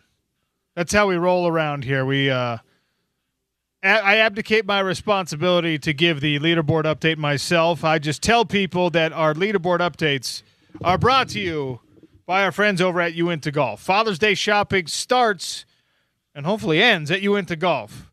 Get Dad ready for the course with tailor-made TP5 golf balls. Buy 2 dozen TP5 or TP5X golf balls for $100. Uinta Golf by Worldwide Golf. Get there. 2 dozen TP5 or TP5X golf balls for $100 at Uinta Golf by Worldwide Golf. Many locations all up and down the Wasatch Front. Get there. You ready? We feeling ready? Oh, yeah, I'm ready. Okay, what's going on at the Canadian Open? All right, so round 2 currently going in progress. Ben James is finished with round 2, ended up about -7. Sam Burns is -3, also through round 2, tied with Jackson Suber and Ho-Tong Lee, and tied for second. And also tied for second is Jasper Svensson. I think it's a Swedish last name that I can't pronounce. But, yeah, fair enough. But Brooks Koepka is currently tied in 6th with I forget his name, Ryan Fox right now from Australia. So still going through it. Most golfers have finished. Some are still going right now in round 2. All right. PGA Tour leaderboard update brought to you by Uinta Golf. I mentioned this earlier, but it's worth more than a mention because the Athletic reporting, the New York Times reporting, the Salt Lake Tribune reporting, KSL reporting, everybody reporting what we expected, that the Otro Capital deal is done. The University of Utah becomes the first university to have an independent private equity deal in college athletics. What is it actually going to mean? What does it actually look like? What will it actually do for Utah athletics? Well, we don't know the real number on how much money is coming in, and we don't know the pace at which that money is going to be coming in. So that's something that I think matters a lot here. We don't know how much of that money is going to be used, the infusion of capital, right? We do know that, the university, and shout out to the Salt Lake Tribune, Jason Batakia was reporting on this. There's a history now for this athletic department to kind of internally audit, to look at what they're doing. Are we maximizing our profits? Are we giving away too many tickets? Turned out that they hired an independent consultation firm, and I think the number they paid was about $30,000 for this consulting firm to say, hey, look, you're not doing enough with your in-arena experience. You're not doing enough with your ticket sales maximization. You're not doing enough with your in-arena branding. And they generated a report that basically said you're leaving money on the table. Now, this is a report that came at the end of 2025, and Utah increased their ticket sales through the basketball season, the gymnastics season, the football season. They ended up with like an extra $3.3 million in revenue. So there's precedent for this university's athletic department and its the people who run it to kind of take positive feedback, or I guess in that case it would have been negative feedback, and turn it into a positive, and to increase revenues. Now, if you believe or you listen to what the state auditor had to say in her report, which of course was put out previously by the Salt Lake Tribune and other outlets, that it's going to take a lot more than an extra $3 million in ticket sales a year to make this athletic department solvent, to make it profitable, to turn it around. There are certain circumstances that are not every year type things. The buyout of Kyle Whittingham's contract, transition into the Big 12 conference, the increased travel that came with that, the branding changes that came with that. There's a cost associated with all of these things for Utah athletics. And now if the money, let's say this money is, the first number that was reported was $500 million. It has been confirmed by leadership at the University of Utah that we're talking at least a 9-figure deal here. So that's at least $100 million, right? Let's just start with that low end. Let's be conservative here. Let's say that Utah Athletics is getting $100 million in the short term from Otro Capital. Is that being put into a Crimson Brand Partnership Fund today? And are they saying, all right, here's the money. Go buy yourself some quarterbacks. Wait, we have great quarterbacks. We don't need those. All right, go buy yourself some offensive linemen. Go buy. That's not what it's going to be about in most cases. We still don't have a clear answer as to how much of this money, if any, is going to be spent directly on recruits. And unfortunately, that is the real answer when it comes to fixing your athletic department. Now, you can indirectly translate these things. This is what BYU has done. This is what Texas Tech has done.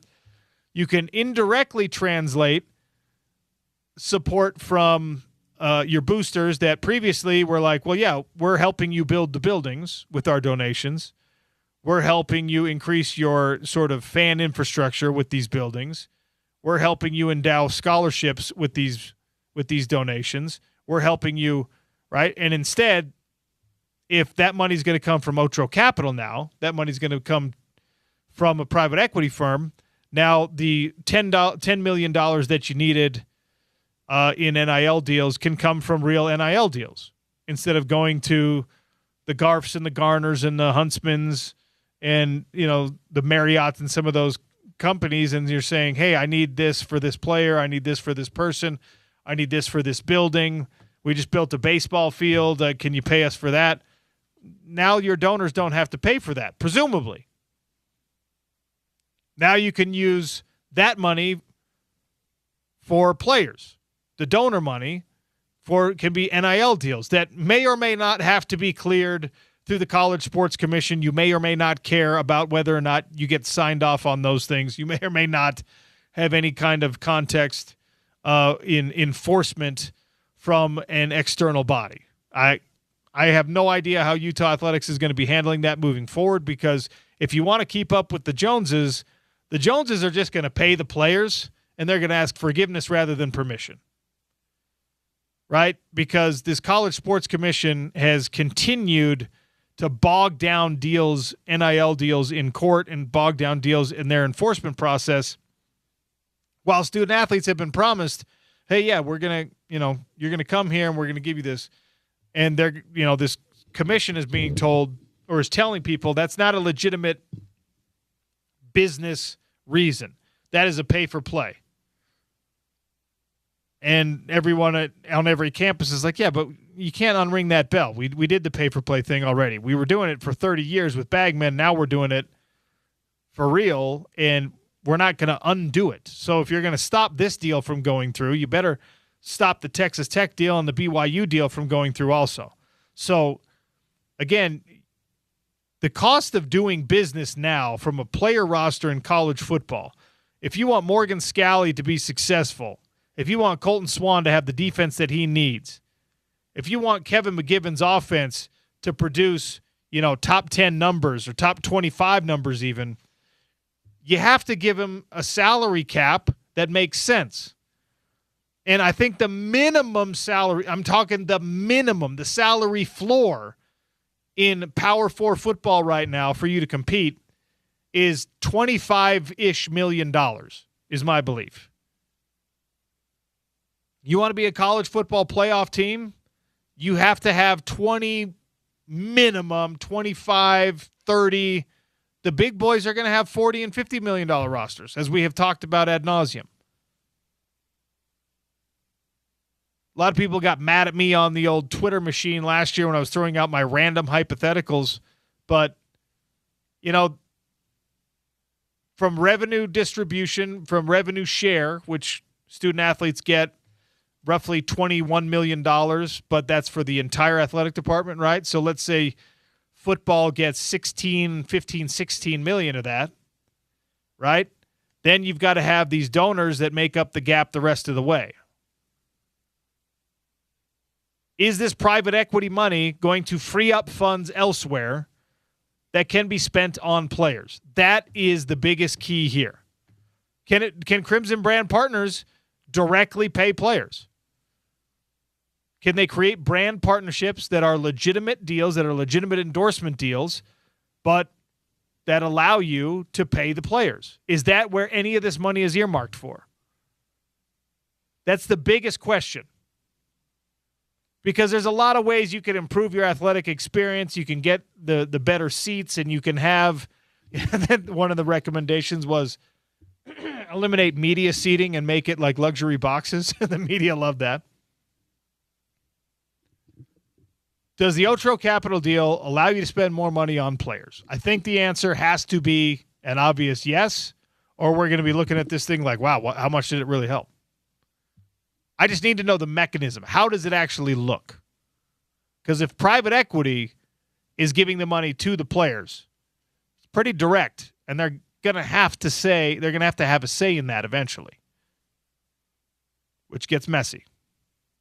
But the deal is done. Otro Capital and Utah Athletics are now in bed together, officially signed, sealed, delivered.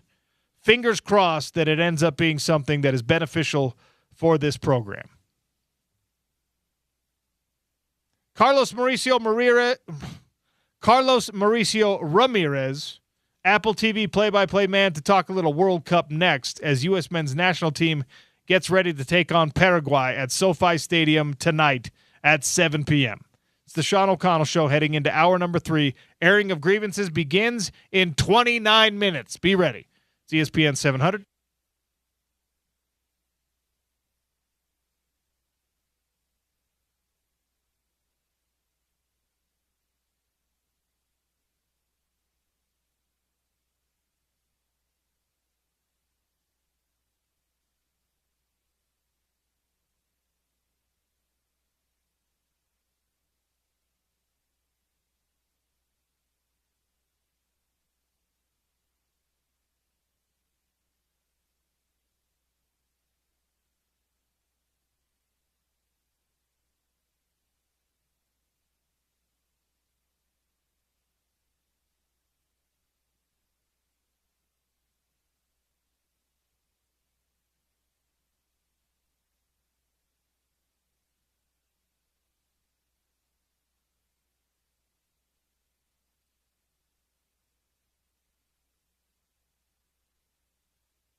Welcome to hour number 3 on the Sean O'Connell Show. Get ready for the airing of grievances that we do on Fridays at 1:30.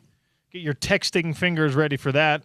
But right now, talking a little World Cup, talking a little soccer. Carlos Mauricio Ramirez, you could catch him on Apple TV, call in MLS. He's doing play-by-play in multiple languages. He is absolutely the man, and we're lucky to have him back. Carlos, welcome. How are you, sir? Thank you for that, Sean. I appreciate it, man. Yeah, and don't forget Telemundo doing some sideline reporting for the World Cup. My first game will be tomorrow. Qatar against Switzerland here in the Bay Area. I'm in San Francisco right now. Actually, technically Santa Clara for the game. So, yeah, appreciate the time. And I'll be back in Salt Lake in the month of August for some Major League Soccer action. Can't wait to be back in the region. I'll do Real Salt Lake against FC Dallas. Nice. We will look forward to that. Maybe we'll get together and have a bite or something. Let's talk about this this FIFA World Cup. We're underway now. Games yesterday, games today. U.S. men's national team plays tonight. We'll get to that here in a second. But as you mentioned, you are there in one of the host cities. You are on the ground. What is the sort of vibe, the atmosphere? It's probably a little bit tougher in Santa Clara than in some of like the more downtown districts. But just give me a sense of what it's like being a host city right now. Well, it's interesting because the Bay Area, I would guess, unlike Los Angeles or maybe even Miami or Mexico City, where the stadiums are right in the heart of the city, even though I know LA is in Inglewood, but still, this is different because for those of you who have never been here, Levi Stadium, which is located, like you said, in Santa Clara, is a good 45 minutes away or 45-minute drive from downtown San Francisco. So you don't really get a sense of that, something's happening. But we were yesterday, there's a lot of viewing and watch parties around both San Jose and San Francisco. I'm telling you right now, the watch party for the Mexico game, Sean, yesterday was absolutely bonkers. It was in San Pedro Square Market, which is right in the heart of San Jose. I'm guessing there were 2,000 people, give or take. They closed the street. You have 2 gigantic screens on both ends of the street, one with Fox, the other one with Telemundo. It was as you would expect, a majority of Mexico fans. And it was so for that game in that specific area, it was insane, completely insane. So there are pockets where you absolutely know and feel like you're in the World Cup. But if you're driving like in downtown San Jose or, Cupertino, it's just another day. But there is a vibe and an energy that something is happening definitely here with the World Cup. Mexico obviously off to a hot start. They beat South Africa 2-0 in the first game of the World Cup. One of the interesting things there, pretty spicy game. 3 red cards in that first game. I don't know if I had that on my bingo card. Were you surprised to see any of that chippiness, especially so early in an inaugural game for this tournament? Yeah. No, not really, because, tension is high. Nerves are at a premium. So not really. South Africa is a very limited team. We knew that from the get-go. Mexico was favored, as they should have been. I thought the scorecard was not reflective of what the game was. Mexico should have won that game at least 3 or 4-0. The coach said it, Javier Aguirre said it after the game was done. It should have been a wider gap. The Cesar Montes red card towards the end of the game was perfectly avoidable by him. That puts him in a bind for the next game in Guadalajara against South Korea. I'm guessing either Edson Alvarez or Israel Reyes will be the center back next to Johan Vasquez. But, yeah, Mexico proved that they're the favorites in that group. With South Korea, that was the later game last night. Czechia was nothing to call home about. They're also, I think, a limited team. They barely made their way to the World Cup by etching out Denmark. South Korea, I think the Mexico-South Korea game will be the prime or premium game of that group. That will be the next game of the phase in Guadalajara. I'm really looking forward to that one. Has there been any buzz conversation complaining anything about the teams that draw in Mexico City? Because obviously the altitude difference between Azteca and some of these other places is pretty significant. You're talking about, sea level in the Bay Area, sea level in LA, and Mexico City is like the highest major city on the planet. So the teams that are involved there, has there been any complaining? No, not really. 'Cause, I mean, this is a third World Cup that Mexico City has hosted. Mexico is the only country to host 3 World Cups: 1970, 1986, and 2026. And it comes with this. It's like playing games in Denver, right? When you go to face the Broncos or the Nuggets or the Avalanche or the Rapids, you just know it comes with the territory. So no complaints. People understand. It's part of the deal when you go play in Mexico City. All right, let's talk about tonight's game, USA versus Paraguay. Obviously, U.S. men's national team looking to start off this tournament the right way. How do you handicap Paraguay as an opponent? Yeah, I'm really concerned about tonight's game. Paraguay, to me, is a dark horse in this tournament. They have a very good coach in Gustavo Alfaro, who completely turned a 180 on them. They were pretty much dead in the water in the South American qualifiers before he got the job. And once he did, he turned them into not a juggernaut, but a very stingy, physically imposing soccer team. They have one really standout player in terms of technical quality, and he will be available. He wasn't supposed to. Paraguay's based here in the Bay Area. I've been to every single team practice that media has had access to. His name is Julio Cesar Enciso. He'll be in the top of that formation in the 4-4-2 scheme from Gustavo Alfaro, playing next to Antonio Sanabria. He plays in France with Strasbourg. He had some experience in Premier League with Brighton. He is a difference maker. He's 23 years old, a really skilled, technically gifted player. And he had a muscular injury in their last friendly match in Paraguay before heading to the States.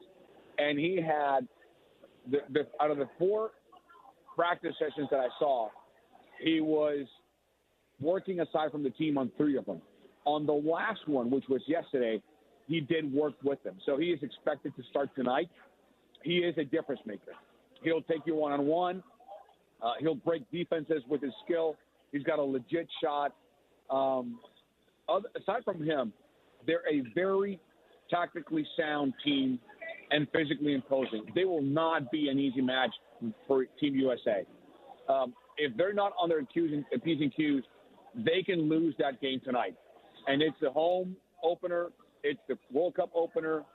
Mexico head coach Javier Aguirre spoke about players being cramped and physically and emotionally affected by it, because it's at home, it's the Azteca, it's Shakira. Now it's going to be the same for Team USA. It's Katy Perry, it's Future, it's SoFi Stadium, it's a home opener, so nerves will be at a top. If they are not locked in, if they don't punch this Paraguay team early and often, they can lose. They can absolutely lose this game. I can see anyone from Turkey, Paraguay, or Team USA taking this group. It's a really tight group. With keeping in mind what you just said about that pressure and about the extra layer that comes with being a host nation and being on the stage that they're on, we've seen some kind of curious sort of communication style from Pochettino, and I don't know if everyone loves it. I think that it's probably fine because all these guys are professional athletes and probably know the score with him. But you throw together, you slap it together pretty quickly for these World Cup rosters. And is that a concern at all that you've got? Is it a concern at all the way that this particular coach communicates with this particular team? That's a good question. I would say,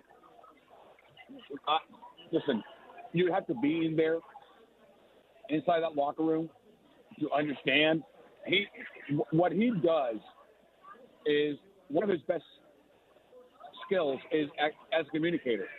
He took Tottenham to the final of the UEFA Champions League based on talent, tactics, and communication. So if there's anything that I trust him on, that would be one of the strong suits for Pochettino. But we'll have to wait and see. I think Team USA, from the midfield up, with McKennie, with Balogun, with Pulisic, that team is the strong suit is midfield up. From the mid, if picture a body, from the waist up, the team looks good. Waist down, not so much. Team USA has been historically good at goal. We've had goalkeepers play in Man United, Premier League, Blackburn Rovers, Bolton.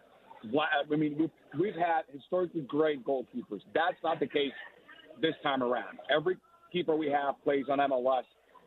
We don't have keepers abroad that are making a difference. Zach Steffen had a short-lived spell with Man City, and he's now with Colorado. So that's my concern. Waist up, good. Waist down, you need to be technically sound, tactically disciplined, and we'll see what happens. I gotta let you go, guys. I gotta run. I'm going to the Qatar press conference as we speak, as I'm watching the Canada Bosnia game. It's 0-0 in the 15th minute. Let's do it again. I love talking to you, Sean. Great show as always. And it's always a pleasure to be in touch with the Salt Lake fan base. Appreciate you giving us a couple of minutes. Go do your thing, and yeah, we'll talk again soon, Carlos. Thank you very much. Let's do it again, please. Carlos Mauricio Ramirez. You'll see him on Apple TV. You'll see him on Telemundo.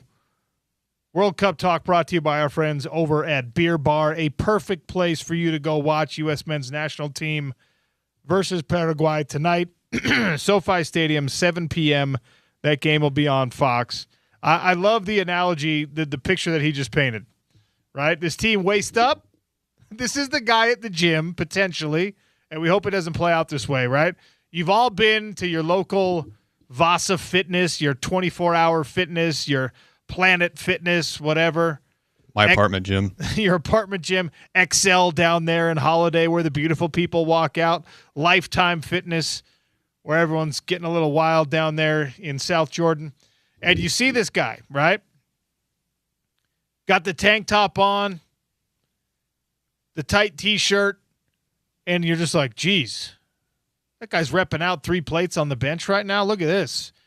And then he walks over to the little cage, and he just busts out like 15 pull-ups, perfect form. You're like, dang, dude, why is he wearing loose pants? What's that guy's deal? And then the next time you see him, he's wearing shorts. And you realize, oh, that dude's calves are smaller than his forearms. That guy's quads are smaller than his biceps. That's the picture that Carlos Mauricio Ramirez just painted for this U.S. men's national team. All show, maybe no go. All upper body, but on the back end, you can't squat. You can't deadlift. You can't leg press. He's got no power clean. He's got an 8-inch vertical jump. There's just nothing there. It's an exaggeration, of course. That sounds like me a little bit. You got no legs, Zach? No, I mean, I have chicken legs, but I would squat like 2 plates during high school. Okay, that's respectable at your body weight. I would bench probably a plate and a 15, I think, in high school. Hold on. That you weigh like 150 pounds. Yeah. Yeah, dude, you're all right. I'm fine. I just have really skinny legs. That's it. That's okay. It's okay to have skinny legs. You know what I'm talking about, though. The guy that like weighs as much as me, but he's got no legs at all. I don't have to worry about that. I've got a belly. I've got mediocre arms. I've got junk in the trunk. I've always had a big old butt and thighs. Okay, I've been the opposite of that. I am the guy who's got no bench press and anything lower body I can push weight. This U.S. men's national team does have some interesting attack. They've got guys that historically on the international stage and obviously in their various clubs and for MLS and things like that, they've got some pace. They've got some talent. The question about the goalkeeping is an obvious one because you're doing it by comparison. You're looking at what the U.S. men's national team has had historically, and you're just like, well, yeah, these guys are, dare I say it, and I don't mean to cast any aspersions on our domestic league, but it's always been guys that are beyond and better than Major League Soccer, and that's why they're playing for those European clubs, and they're an obvious strength. Because it's not as obvious this year, what does that come down to? It means that defensively, it means that when you come down to an opposing team in the attack, your defensive players, your defensive formation has to be better. Your defensive formation has to compensate for that.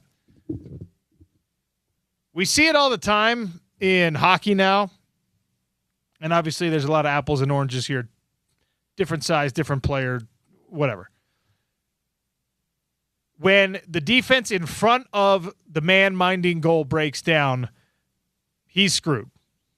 There's nothing you can do. The best goaltender in the world, the best goalkeeper in the world has a hard time when the guys in front of him break down. In soccer, in the World Cup, that's why you see, even when they make a stop, right? Every goalkeeper is just in disbelief, incredulous, angry that the ball even got to him, even when he makes a stop. Every single one of them, right? Beautiful diving stop, punches it out.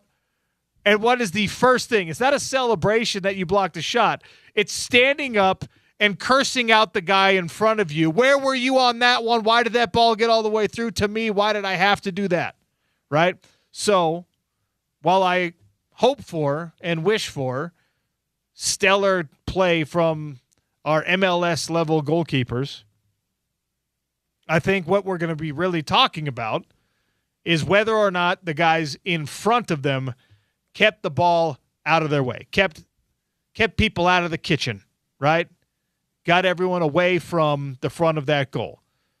If some Paraguayan striker hits one from 65 feet out, now we're talking about the goalkeeper. Now we're talking about, oh, come on, man. You have to, but if we're giving little chip shots and the crossing pass is not addressed and you're not keeping the traffic out from the front, now we're talking about a real breakdown for this U.S. men's national team because Mauricio Pochettino and company know exactly what they've got in goal. All these guys know. Now they're going to talk favorably and they're going to say how much they trust the guy with the long sleeves on, and they're going to talk about, yeah, you know what, I'm totally confident that Freeze or whoever it is going to stop whatever gets through.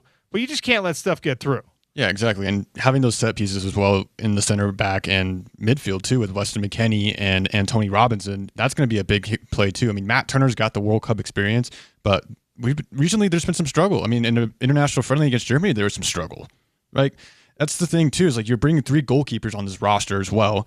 And that maybe is not the best idea. Maybe it is a good idea. I don't know. I mean, usually I see like other teams bring like 2, like Spain's got David Raya and Unai Simon, or, you know, Allison for Brazil. And yeah, it's just interesting. They bring in 3 goalkeepers, and one of those spots probably could have gone to like, you know, Diego Luna, your Xavier Gozo, or, you know, some other important set piece player that was used last year in the Gold Cup. Like Diego Luna had a great international season in the Gold Cup last season.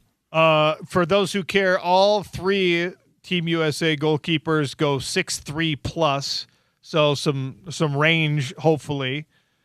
This is not a particularly large squad from a physical standpoint. No. For Team USA. There's not a lot of weight to this squad. In fact, you've got one man on the whole roster that's over 200 pounds, which soccer is not a game for big men necessarily. But I mean, unless you're Erling Haaland. He's a big dude. Yeah, well, yeah, we've had – well, Haaland is different. But in the past, you know, you've had guys that carried a little bit more around, and I guess that translates to some level of physicality. But in this case, you've got a team that you're going to be relying a lot on skill, speed in the front, hopefully some good ball handling and creative shot. I was going to say creative shot selection. I think it's more like selective shot creation is what we're looking at. You need for the attack, I think, to carry this because there's not a ton of confidence, even from the soccer insiders, that on the back end you've got what you need. World Cup Talk brought to you by our friends at Beer Bar. We'll take another quick break here. The airing of grievances comes next. 877-353-0700. Get your texting fingers ready. Tell me what's bothering you as you head into the weekend. Get it off your chest. I've got some. Zach will have one or two. We want to hear from you, though. 877-353-0700 for the airing of grievances on a Friday. It's the Sean O'Connell Show on ESPN 700 and 92.1 FM.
877-353-0700. Air your grievances here on the Sean O'Connell Show on a Friday. Get it off your chest. Head into your weekend unburdened. I got a couple grievances.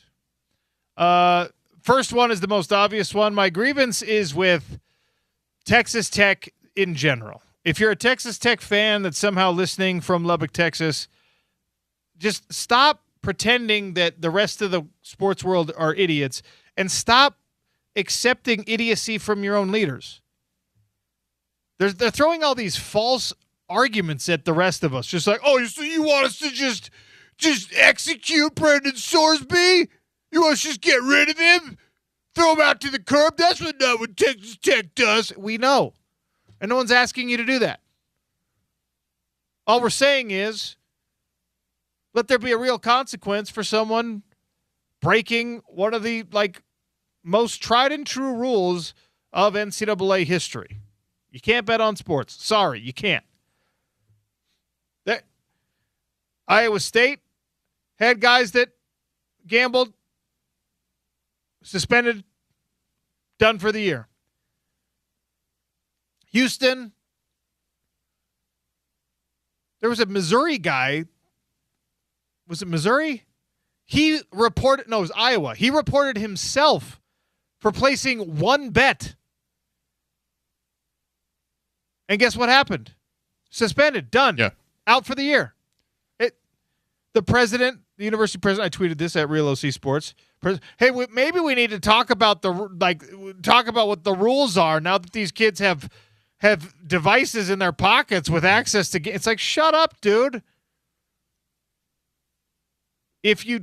My grievance is with Texas Tech, okay? I don't need to go down this road again. 877-353-0700. Air your own grievance. This is one I did not expect. I did not put this on my bingo card for the day, but I'm expressing a grievance for anyone who watched the World Cup opening ceremony, which is 1.2 billion viewers reported for the World Cup opening ceremony. Shakira was the performer. And I love good conspiracy. The internet is raging about the fact that was a body double and a lip-syncing performance, not actually Shakira. Really? There's a lot of different pieces of evidence here that make it look like it was indeed someone it looks like a Shakira impersonator more than it looks like Shakira herself. Now, there's plenty of possibilities here if it actually was Shakira, and I cannot even imagine a scenario in which the World Cup organizers, I'm sure we're forking out however much to have Shakira play. We're like, oh, yeah, that's fine. Just bring us a body double. But, it's notoriously at the Super Bowl halftime show, you basically do that for free because it increases your profile.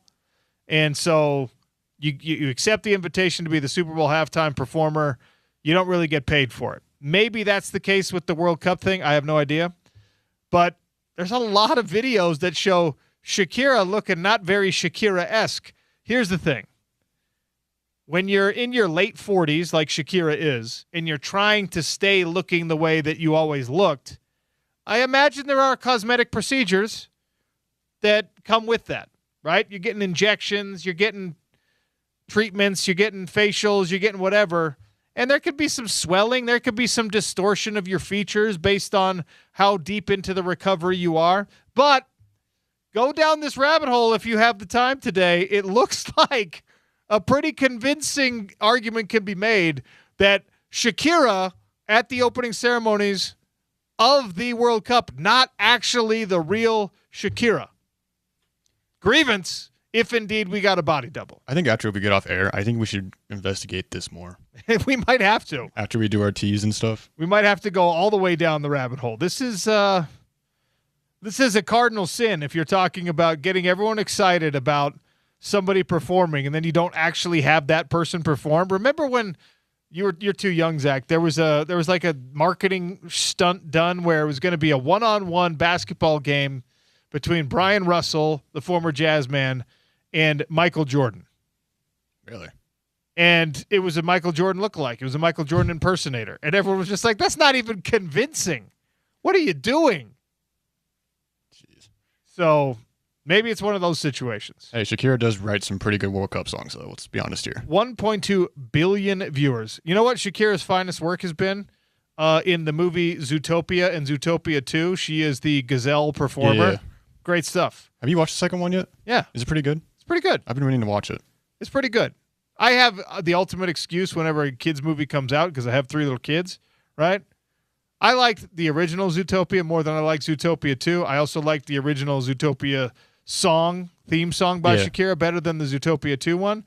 But they're both good. They'll get you moving. Okay. I believe you. Hey, it's just an excuse for watching a kids movie, bro. Like, you just want to be happy. Yeah, man. I don't know that like, there's a bunch of people posting videos and photos and selfies. I don't know that that's Shakira, man. It doesn't really look that Shakira. Wow. That is, and she suspiciously kept these like big, very I saw that black. too. I saw that too. They're like the sunglasses that the doctor gives you after they dilate your pupils. They're just like black as night. Yeah, so that's scary. Kept those things on the whole time. I don't know, man. I don't know. All right. Grievance from 1943. Happy Friday. Thank you very much. My grievance is with Knicks fans. They followed the Spurs back to the hotel after that insane comeback win, and my grievance specifically with whomever it was that threw an egg at Wemby. Okay. You have to be such a miserable person if the way that you want to celebrate that best of all time comeback is by continuing to troll the opposition that lost. Like that, I'm all about throw a little trash talk at Wemby while he's walking into the Garden. I'm all about the next time you see him in New York City, don't throw eggs at people, but just being like, Wemby, you're an alien, you stink, whatever. Like, support your team, talk trash, heckle people if you want to. The idea that your thought process after your team pulls off the number 1 comeback in NBA Finals history, you're like, how should I celebrate this? Should I go out to a bar with my friends? Should I go grab a slice of pizza? Should I just engage in general debauchery on the streets of Manhattan, running around, petting a police horse, hugging a cop, jumping on a fire truck, whatever? No, I'm going to follow the Spurs back to their hotel, and I am going to be negative towards the Spurs instead of positive about my team. That is insane behavior. You are a miserable person if you do that. So, yes, grievance echoed by 1943. That is a crazy, crazy grievance. Knicks fans can be a little crazy. I'm not saying our guy Porter Larson's crazy. Porter's a great guy. He's not crazy. He's a little crazy, though. He can't be. In a good way. 2-part grievance coming from Derek, one of our favorites. I hate the whole Sorsby thing as much as anyone. What he did discredits everything he's done and will do. But until we have actual tangible change with the situation, can the media as a whole drop it? Because it feels like we're going around in circles. You're absolutely right, Derek. And I even feel dumb talking about it sometimes because nothing is going to happen. I'm just a dude on Salt Lake City radio yelling about a Texas Tech problem. It drives me crazy. However, I think it is at least somewhat important to point out the failures of leadership all along the way. This judge, you're a moron, Judge, Your Honor, not honor. I'm going to make fun of the Texas Tech leadership for trying to convince us of anything other than what we all know to be obvious. But you're right. It is getting redundant. Also, 2-part grievance here. Knicks fans, I can understand both extreme frustration and pure joy at the end of games, but nothing gives you the right to assault opposing team players or fans. That's absolutely right. You are ridiculous. Again, if your response to a loss for your team or a win for your team is then to seek out and attack anyone wearing the wrong color shirt, you're just a bad sports fan. You're the bad version of the sports culture. Yeah. You're bad. Okay, I like this one. Grievance, door-to-door salesman. Prominent no soliciting sign, salesman knocks anyway, tells me we're doing some work here in your neighborhood. And good. If you got work in the neighborhood, focus on that and leave me alone. That's why I put up the sign from 1273. The way I handle the door-to-door salesman, the door-to-door salesmen are similar to the Texas Tech leadership. they knock on your door assuming you're an idiot. They do. Yeah. They assume every single time, I'm going to trick this person. I'm going to get them to pay more than they should. I'm going to get them to buy something that they don't want because I'm such a good salesman, because I've got this pitch, I've got this method, I've got this. I'm going to make the initial request, and I'm going to get them to answer positively to the first thing, and then that starts their psychologically, it tricks them into then you say yes to the next thing and the next thing and the next. They assume you're an idiot when they knock on your door. Yeah.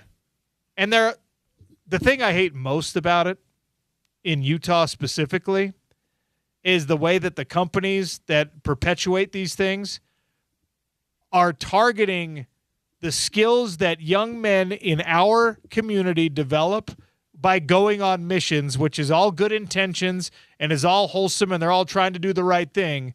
And then these companies, as soon as they get back, are just like, oh, hey, you know how to talk to people about things they probably don't want to talk about.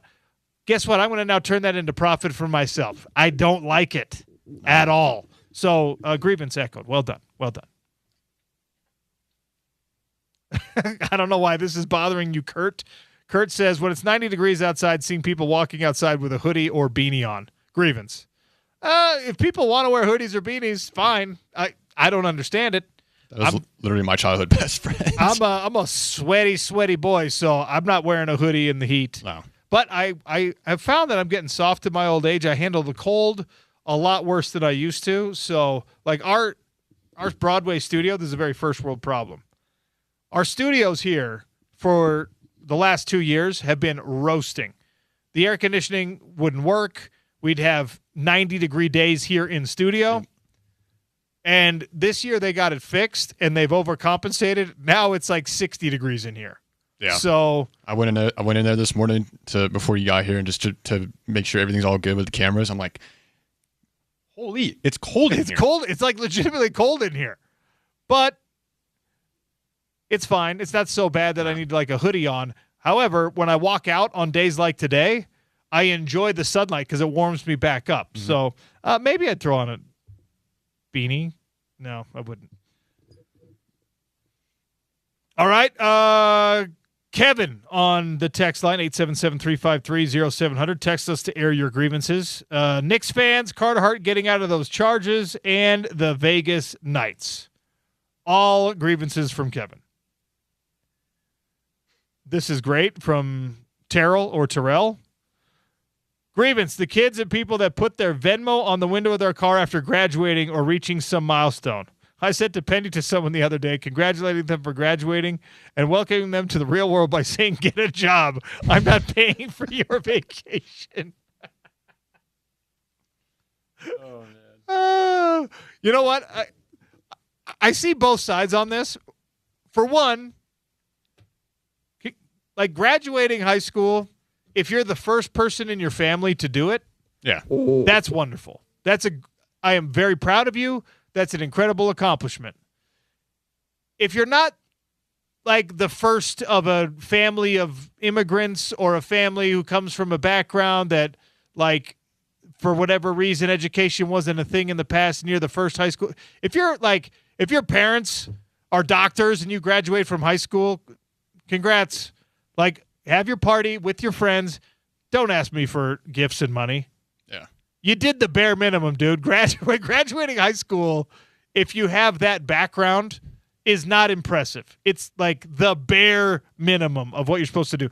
Is it an important milestone in your life? Absolutely, yes, it is. But it's not for me to contribute to as a random stranger.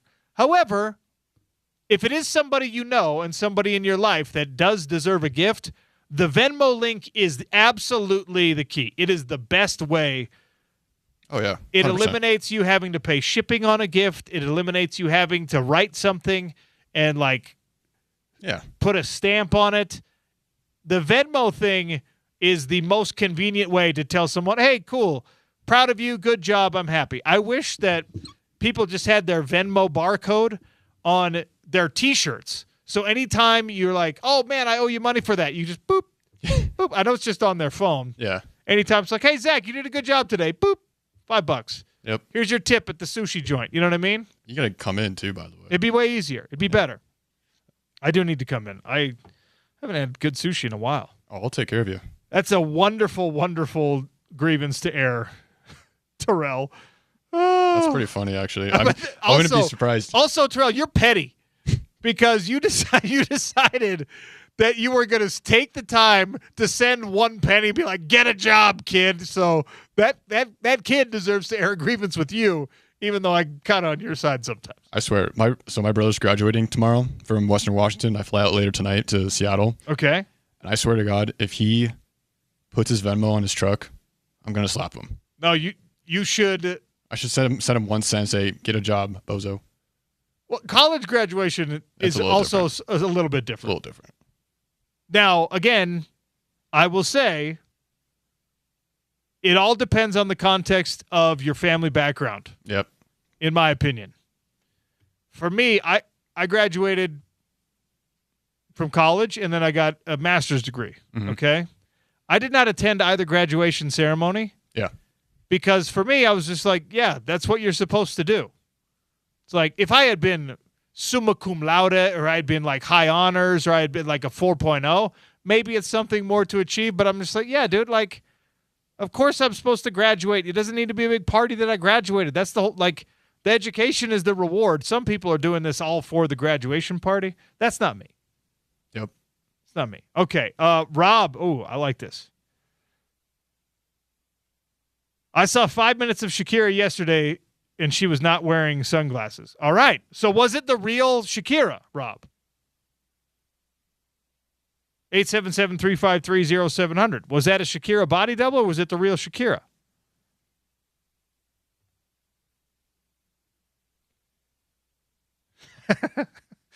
Petty is my middle name, says Terrell. By the way, Terrell, tell me, is it Terrell or is it Terrell? It's kind of we got an Owens situation right now.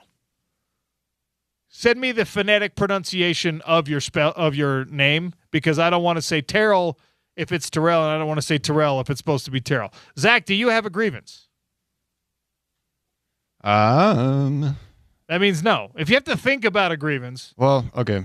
People have been stealing some stuff from me at the sushi joint. Okay. Whoa. Yeah.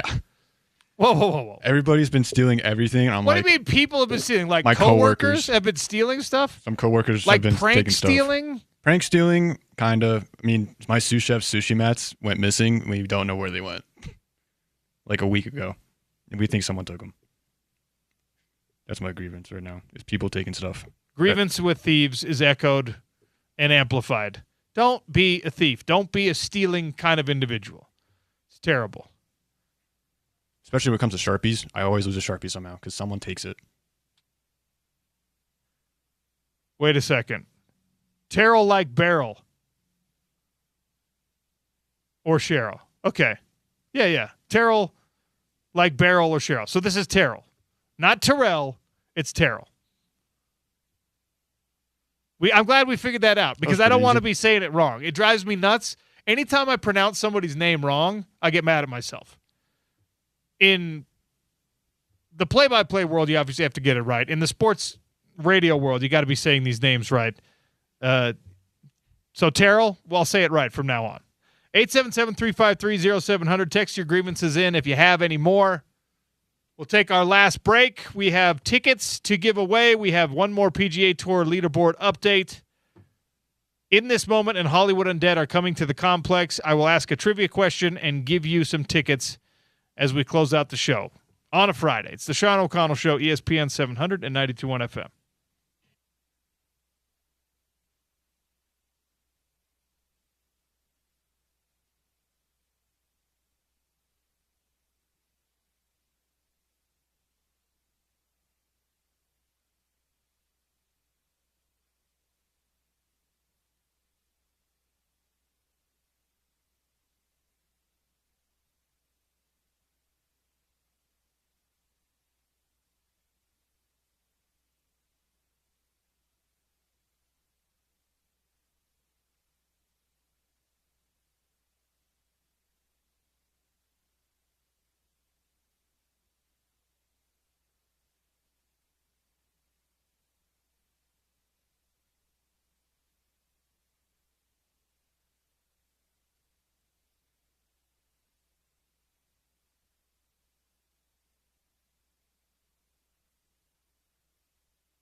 In this moment in Hollywood Undead. Coming to the complex on October 20th, 2 tickets if you could answer the following question at 877-353-0700.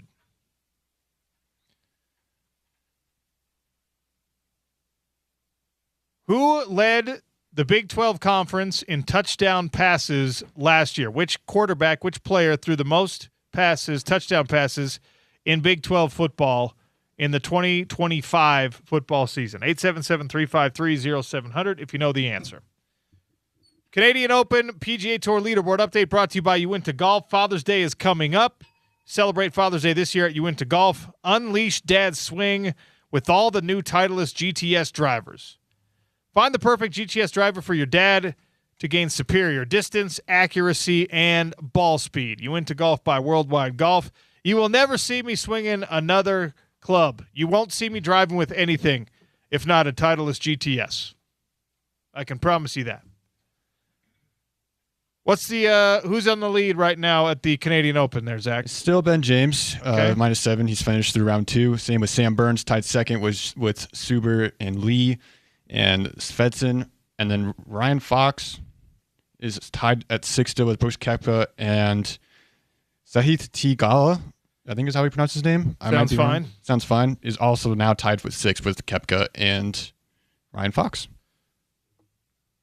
PGA Tour leaderboard updates by Uinta Golf. Get up and down the Wasatch Front, multiple locations. Father's Day shopping is on right now. Last segment of the show, Crosstalk, brought to you by our friends at Advanced Window Products. $2,500 off 10 windows or more when you call 801-850-9100 and tell them OC sent you. Lifetime warranty on the windows, energy efficiency through the roof. AdvancedWindows.com or Advanced Window Products at 801-850-9100. Spence Checketts on a Friday. How are you? I am here on behalf of all door-to-door salesmen everywhere to stand up for our community.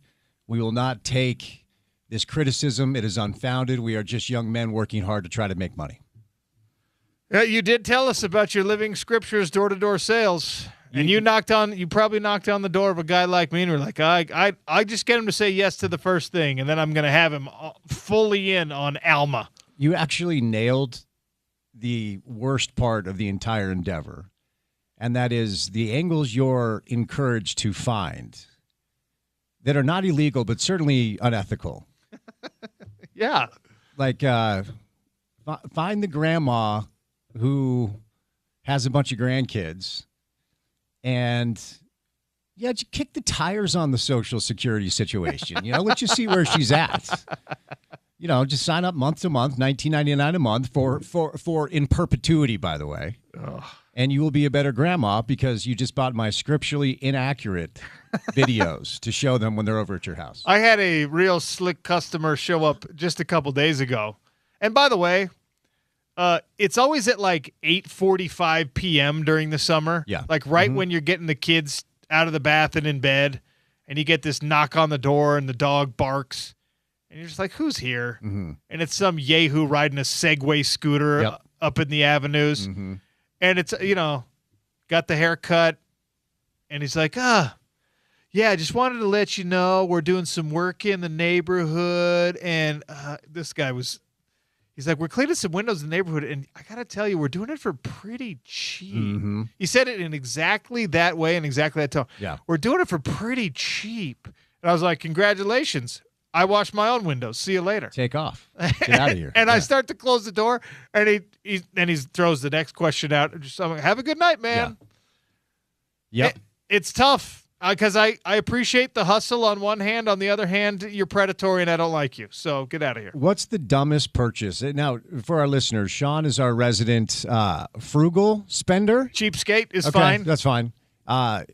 Throughout the history of your existence, what's the dumbest purchase you've ever made in your life? Oh, man. Okay, this really is the dumbest purchase I ever made in my life. So when I was probably 17 years old and working at Old Navy folding clothes, some hustlers did the thing where they had set up like a tent at the State Street parking lot down in the Southtown area, and they were selling speakers, right? and I'm not like a sound guy. I don't need home entertainment speakers. Mm-hmm. But they were like, dude, these are like $1,000 speakers. We're selling them for $150. Yeah. Now, at the time, $150 was a lot of money for me. And he's just like, these are like $1,000, but we're selling them for $150. And I was like, oh, no way. I need those then. Sounded too good to be true. Sounded way too good to be true. And I was like, you know what I'll do is I'll buy these and then I'll put them on eBay and I'll make some money off of it. So I bought these speakers, and I remember this very distinctly. I bought these speakers, and when I left work, I went straight to my friend's house, okay? And he was like a sound audio. He liked the big sound system guy. And he had an older stepbrother who was like in his 20s who had stopped by the house or whatever. And so I'm telling my friend, I'm just like, oh, yeah, I felt like these guys were just selling these speakers in the parking lot at work, and they're like these great speakers that I got a huge discount on. And the older brother's just like, oh, they probably told you that it was like a warehouse closing sale or something. Oh, no. And I'm just like, oh, is this like a thing? Is this like a scam? Is this something that's known by people who are older and wiser than me? I've never felt dumber in my life. That's brutal. So it was like this scam they were running across town. It was just like, yeah, it was just like, oh, these fell off the truck and, you know, they're probably stolen or whatever. Yeah. And I bought them. And if you ask, did I ever hear sound played from those speakers? The answer is no. I tried to sell them, couldn't sell them. They ended up sitting in my parents' basement for like 6 years. Just sunk costs. And then my mom was like, what are we doing with these? I'm like, I'll throw them away. I have several options here. The one that comes to mind, as a younger person, I didn't sleep all that well. I'm not a great sleeper. The mind kind of goes like this at all times, which could, something you can benefit from, but oftentimes it's maddening when you're trying to lay down and go to bed. Yeah.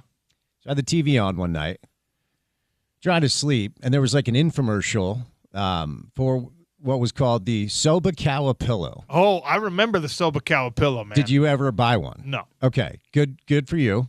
Because what they did is you're in like this beautiful Japanese garden, and there's like this sensei type. We got bonsai trees. They're playing beautiful Japanese soft music in the background, and they're directly speaking to people that have trouble sleeping. Yes. Right? And this Sobacawa pillow will change your life. Yeah. And I believe it was only $19.99. I'm like, you know what? I'm in. I can't sleep. They got me.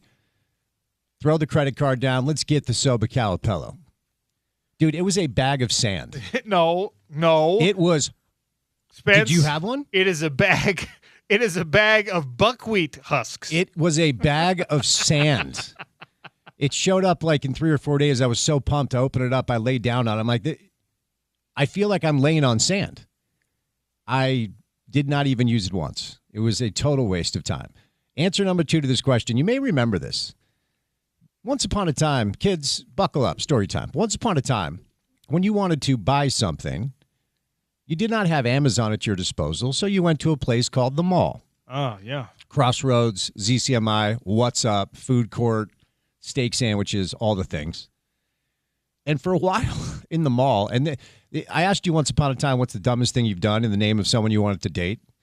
This is another answer to that. Okay. Because I was in that time frame in my life, I was dating somebody who intellectually was clearly my superior. Loved reading, loved history, very, very smart girl. Just a regular human. Rude, but we'll move on. Gotcha. Nice work. She was into things that I was not into, okay? Very, very smart, very into school.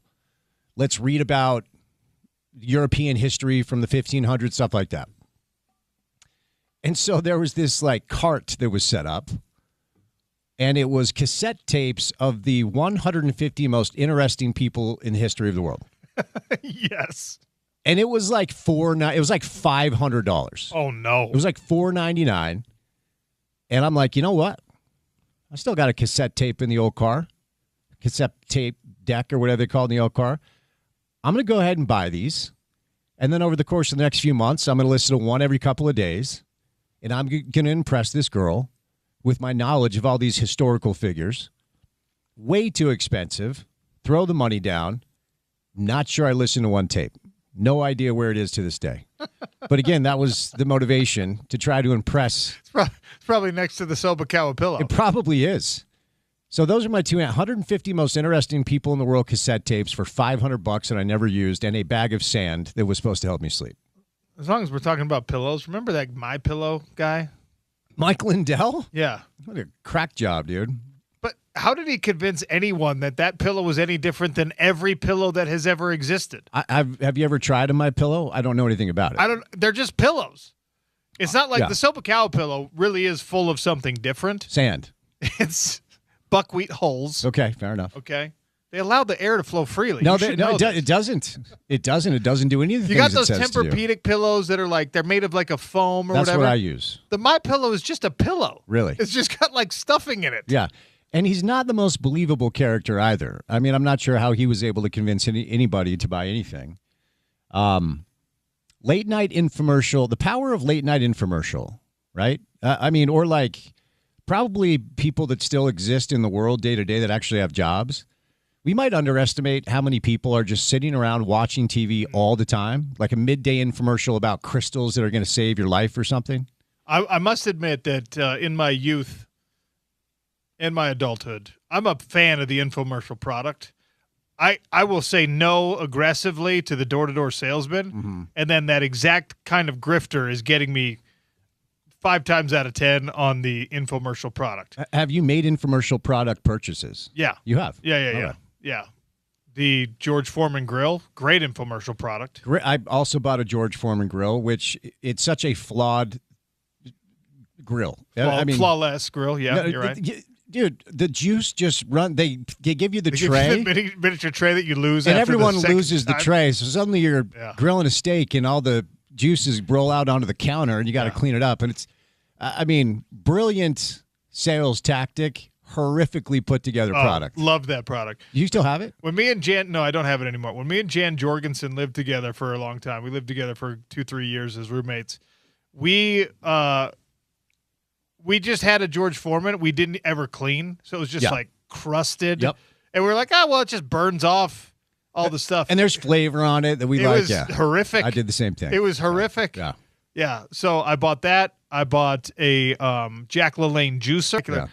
Flex Seal. Remember the Flex? Yeah. That stuff actually works really well. Does it really? Yeah. Interesting. You can get that in stores now, though. Yeah. Actually, Smith's Marketplace. Smith's has a as seen on TV section of the store. No, I've seen that. Infomercial. Yeah. I love all that crap. The Ronco beef jerky, dude. That the almost Ronco got me. food dehydrator was excellent. That almost got me several times. I think the problem is you would have to buy your own like chuck roast and slice it up to make the beef jerky, which made for delicious beef jerky with like fat caps on it and everything. Mm-hmm. But then my parents at some point were just like, why am I buying a pot roast for my 11-year-old? Seems rather expensive. Like, this is dumb. Not very economic. Yeah. Anyway. Shout out to the door-to-door salesman. Keep doing your thing. It's tough life. Yes, do your thing. Just not at my house. Yeah, fair enough. Stay tuned for the drive. Oh, any grievances you want to air? Oh, let's not start. Okay. I'm in a mood today. Let's not start. Stay tuned for the drive. Thanks for listening to the Sean O'Connell Show. We'll do it again next week on ESPN 700 and 92.1 FM.